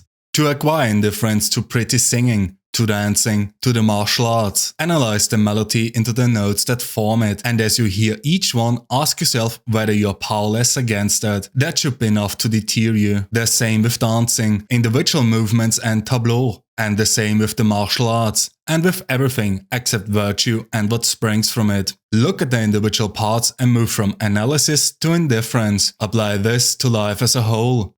The resolute soul, resolute in separation from the body, and then in dissolution or fragmentation or continuity. But the resolution has to be the result of its own decision, not just in response to outside forces, like the Christians. It has to be considered and serious, persuasive to other people, without dramatics. Have I done something for the common good? Then I share in the benefits, to stay centered on that, not to give up. And your profession? Goodness. And how is that to be achieved, except by thought? About the world, about the nature of people. First, tragedies, to remind us of what can happen, and that it happens inevitably. And if something gives you pleasure on that stage, it shouldn't cause you anger on this one. You realize that these are things we all have to go through, and that even those who cry aloud, "Oman kiteron," have to endure them. And some excellent lines as well. These, for example: if I and my 2 children cannot move the gods must have the reason. Or, and why should we feel anger at the world? And to harvest life like standing stalks of grain, and a good many others. Then, after tragedy, old comedy, instructive in its frankness, its plain speaking designed to puncture pretensions. Diogenes used the same tactic for similar ends. Then consider the middle, and later the new, comedy and what it aimed at, gradually degenerating into mere realism and empty technique. There are undeniable good passages, even in those writers, but what was the point of it all? Their script and staging alike. It stares you in the face. No role is so well suited to philosophy as the one you happen to be in right now. A branch cut away from the branch beside it is simultaneously cut away from the whole tree. So too, a human being separated from another is cut loose from the whole community. The branch is cut off by someone else, but people cut themselves off through hatred, through rejection, and don't realize that they are cutting themselves off from the whole civic enterprise. Except that we also have a gift given us by Zeus, who founded this community of ours. We can reattach ourselves and become once more components of the whole, but if the rupture is too often repeated, it makes the severed part hard to reconnect and to restore. You can see the difference between the branch that's been there since the beginning, remaining on the tree and growing with it, and the one that's been cut off and grafted back. One trunk, two minds, as the gardeners put it. As you move forward in the Logos, people will stand in your way. They can't keep you from doing what's healthy. Don't let them stop you from putting up with them either. Take care on both counts, not just sound judgments. Solid actions, tolerance as well, for those who try to obstruct us or give us trouble in other ways, because anger too is weakness, as much as breaking down and giving up the struggle. Both are deserters, the man who breaks and runs, and the one who lets himself be alienated from his fellow humans. The natural can never be inferior to the artificial. Art imitates nature, not the reverse. In which case, that most highly developed and comprehensive nature itself, cannot fall short of artifice in its craftsmanship. Now, all the arts move from lower goals to higher ones. Won't nature do the same? Hence justice, which is the source of all the other virtues. For how could we do what justice requires if we are distracted by things that don't matter, if we are naive, gullible, inconstant? It's the pursuit of these things and your attempts to avoid them that leave you in such turmoil, and yet they aren't seeking you out. You are the ones seeking them. Suspend judgment about them, and at once they will lie still, and you will be freed from fleeing and pursuing. The soul as a sphere in equilibrium, not grasping at things beyond it or retreating inward, not fragmenting outward, not sinking back on itself, but ablaze with light and looking at the truth, without and within. Someone despises me. That's their problem. Mine, not to do or say anything despicable. Someone hates me. Their problem. Mine, to be patient and cheerful with everyone, including them, ready to show them their mistake, not spitefully or to show off my own self-control, but in an honest, upright way, like Phocion, if he wasn't just pretending. That's what we should be like inside, and never let the gods catch us feeling anger or resentment, as long as you do what's proper to your nature and accept what the world's nature has in store, as long as you work for others' good, by any and all means. What is there that can harm you? They flatter one another out of contempt, and their desire to rule one another makes them bow and scrape. The despicable phonies of people who say, listen, I'm going to level with you here. What does that mean? It shouldn't even need to be said. It should be obvious, written in block letters on your forehead. It should be audible in your voice, visible in your eyes, like a lover who looks into your face and takes in the whole story at a glance. A straightforward, honest person should be like someone who stinks. When you're in the same room with him, you know it. But false straightforwardness is like a knife in the back. False friendship is the worst. Avoid it at all costs. If you're honest and straightforward and mean well, it will show in your eyes. It should be unmistakable. To live a good life, we have the potential for it, if we can learn to be indifferent to what makes no difference. This is how we learn, by looking at each thing, both the parts and the whole, keeping in mind that none of them can dictate how we perceive it. They don't impose themselves on us, they hover over us, unmoving. It is we who generate the judgments, inscribing them on ourselves, and we don't have to. We could leave the page blank, and if a mark slips through, erase it instantly. Remember how brief is the attentiveness required, and then our lives will end. And why is it so hard when things go against you? If it's imposed by nature, accept it gladly and stop fighting it. And if not, work out what your own nature requires and aim at that, even if it brings you no glory. None of us is forbidden to pursue our own good. Source and substance of each thing, what it changes into and what it's like transformed, that nothing can harm it. First, my relationship to them, that we came into the world for the sake of one another, or from another point of view. I came into it to be the guardian, as the ram is of the flock and the bull of the herd. Start from this, if not atoms, then nature, directing everything. In that case, lower things for the sake of higher ones, and higher ones for one another. Second, what they are like eating, in bed, etc. How driven they are by their beliefs. How proud they are of what they do. Third, that if they are right to do this, then you have no right to complain. And if they aren't, then they do it involuntarily, out of ignorance, because all souls are prevented from treating others as they deserve, just as they are kept from truth. unwillingly, which is why they resent being called unjust or arrogant or greedy. Any suggestion that they aren't good neighbors. Fourth, that you have made enough mistakes yourself. You are just like them. Even if there are some you have avoided, you have the potential. Even if cowardice has kept you from them, or fear of what people would say, or some equally bad reason. Fifth, that you don't know for sure it is a mistake. A lot of things are means to some other end. You have to know an awful lot before you can judge other people's actions with real understanding. Sixth, when you lose your temper or even feel irritated, that human life is very short. Before long, all of us will be laid out side by side. 7. That it's not what they do that bothers us. That's a problem for their minds, not ours. It's our own misperceptions. Discard them. Be willing to give up thinking of this as a catastrophe, and your anger is gone. How do you do that? By recognizing that you have suffered no disgrace. Unless disgrace is the only thing that can hurt you, you are doomed to commit innumerable offenses, to become a thief, or heaven only knows what else. 8. How much more damage anger and grief do than the things that cause them?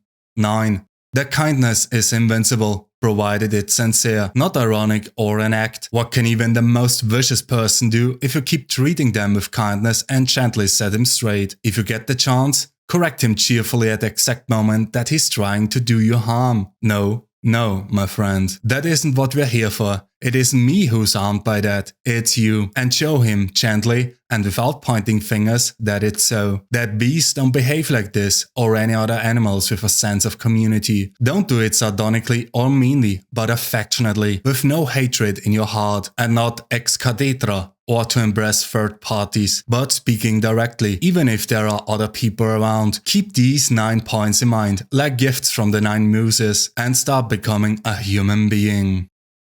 Now and for the rest of your life, and along with not getting angry at others, try not to pander either. Both are forms of selfishness. Both of them will do you harm. When you start to lose your temper, remember, there's nothing manly about rage. It's courtesy and kindness that define a human being. And a man. That's who possesses strength and nerves and guts, not the angry whiners. To react like that brings you closer to impassivity, and so to strength. Pain is the opposite of strength. And so is anger. Both are things we suffer from and yield to. And one more thought from Apollo 10. That to expect bad people not to injure others is crazy. It's to ask the impossible, and to let them behave like that to other people but expect them to exempt you is arrogant, the act of a tyrant. 4 habits of thought to watch for and erase from your mind when you catch them. Tell yourself, this thought is unnecessary. This one is destructive to the people around you. This wouldn't be what you really think. To say what you don't think, the definition of absurdity. And the 4th reason for self-reproach, that the more divine part of you has been beaten and subdued by the degraded mortal part, the body and its stupid self-indulgence. Your spirit and the fire contained within you are drawn by their nature upward, but they comply with the world's designs and submit to being mingled here below. And the elements of earth and water in you are drawn by their nature downward, but are forced to rise and take up a position not their own. So even the elements obey the world when ordered and compelled, and man their stations until the signal to abandon them arrives. So why should your intellect be the only dissenter, the only one complaining about its posting? It's not as if anything is being forced on it, only what its own nature requires, and yet it refuses to comply and sets off in the opposite direction, because to be drawn toward what is strong and self-indulgent, toward anger and fear and pain, is to revolt against nature. And for the mind to complain about anything that happens is to desert its post. It was created to show reverence,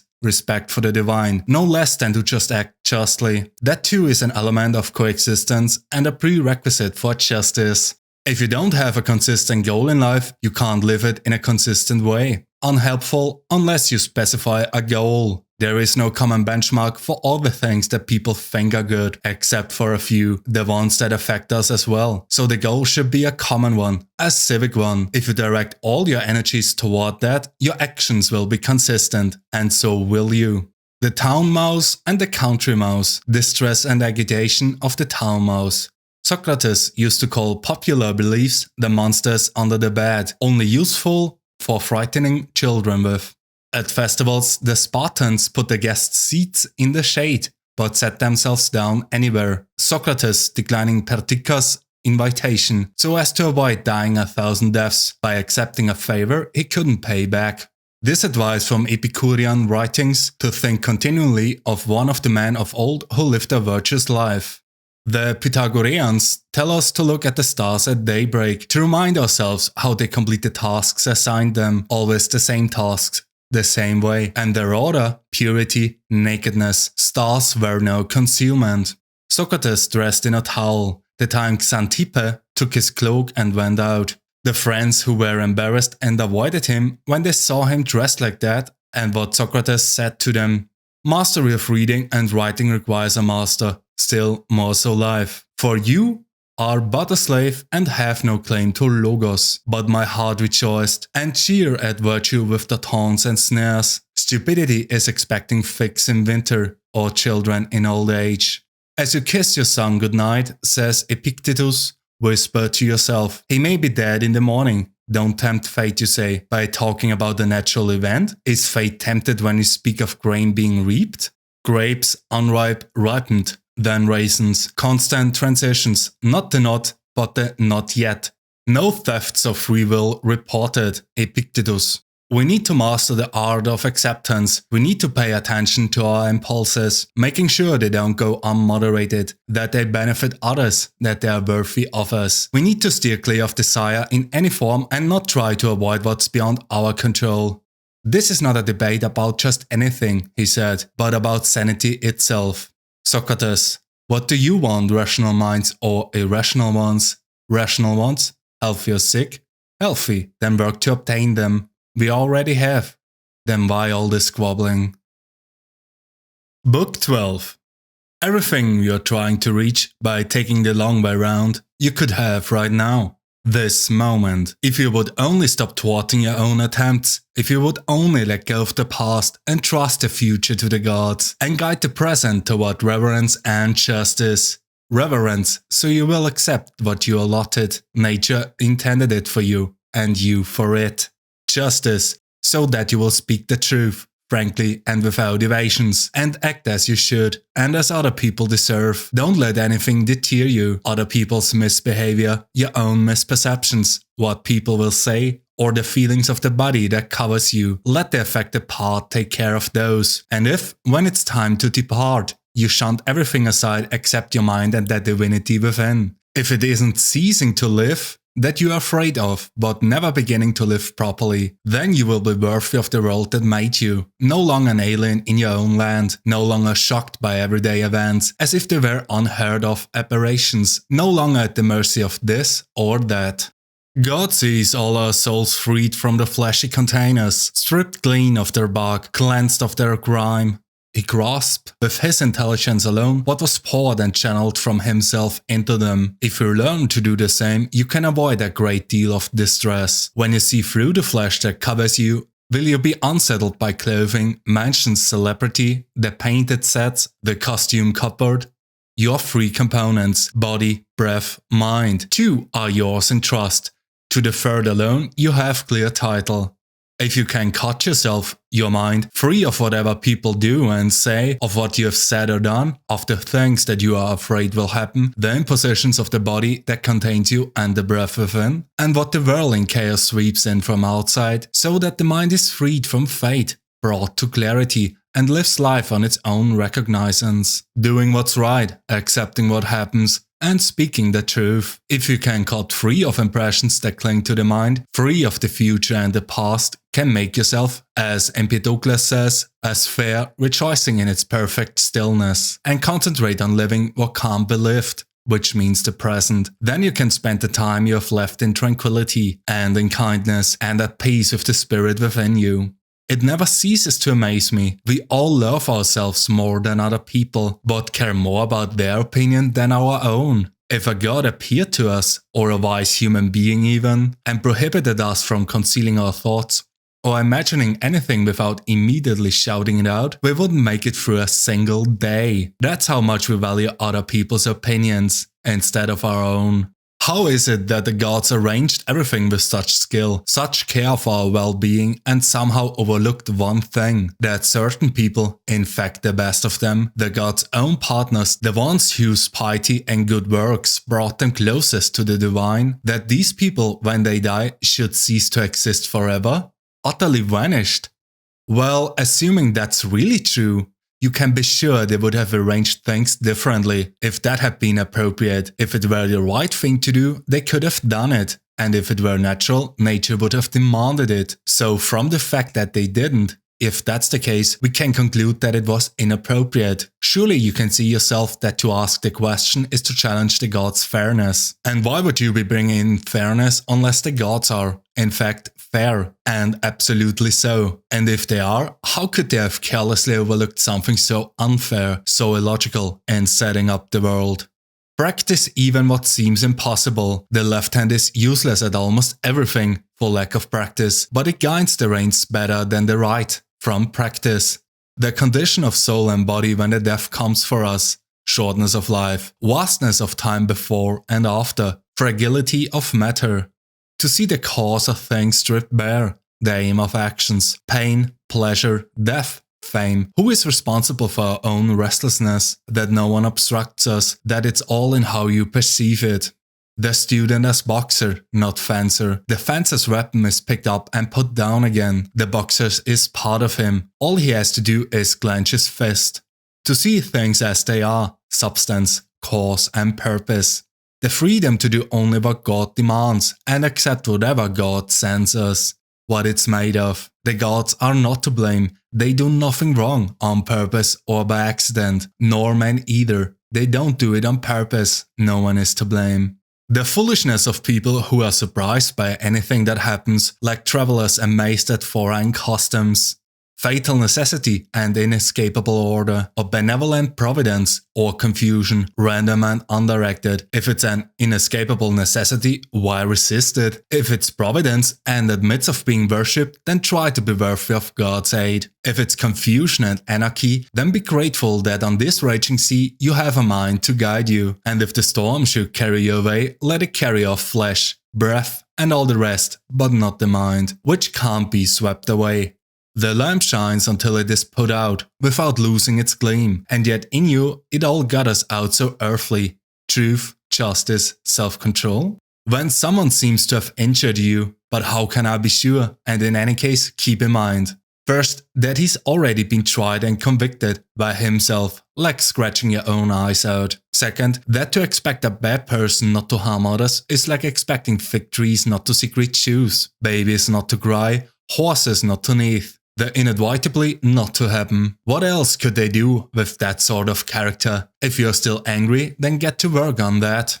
If it's not right, don't do it. If it's not true, don't say it. Let your intention be real. At all times, look at the thing itself, the thing behind the appearance, and unpack it by analysis. Cause, substance, purpose, and the length of time it exists. It's time you realize that you have something in you more powerful and miraculous than the things that affect you and make you dance like a puppet. What's in my thoughts at this moment? Fear? Jealousy? Desire? Feelings like that? To undertake nothing, first, at random or without a purpose, second, for any reason but the common good. That before long you will be no one and nowhere, like all the things you see now. All the people now living. Everything's destiny is to change, to be transformed, to perish, so that new things can be born. It's all in how you perceive it. You are in control. You can dispense with misperception at will, like rounding the point, serenity, total calm, safe anchorage. A given action that stops when it's supposed to is none the worse for stopping, nor the person engaged in it either. So too with the succession of actions we call life. If it ends when it's supposed to, it's none the worse for that. And the person who comes to the end of the line has no cause for complaint. The time and stopping point are set by nature, our own nature. In some cases, death from old age, or nature as a whole, whose parts shifting and changing constantly renew the world and keep it on schedule. Nothing that benefits all things can be ugly or out of place. The end of life is not an evil, it doesn't disgrace us. Why should we be ashamed of an involuntary act that injures no one? It's a good thing, scheduled by the world, promoting it, promoted by it. This is how we become godlike, following the gods' path and reasoning goals. 3 things, essential at all times. First, A. Your own actions, that they are not arbitrary or different from what abstract justice would do. First, B. External events, that they happen randomly or by design. You can't complain about chance. You can't argue with providence.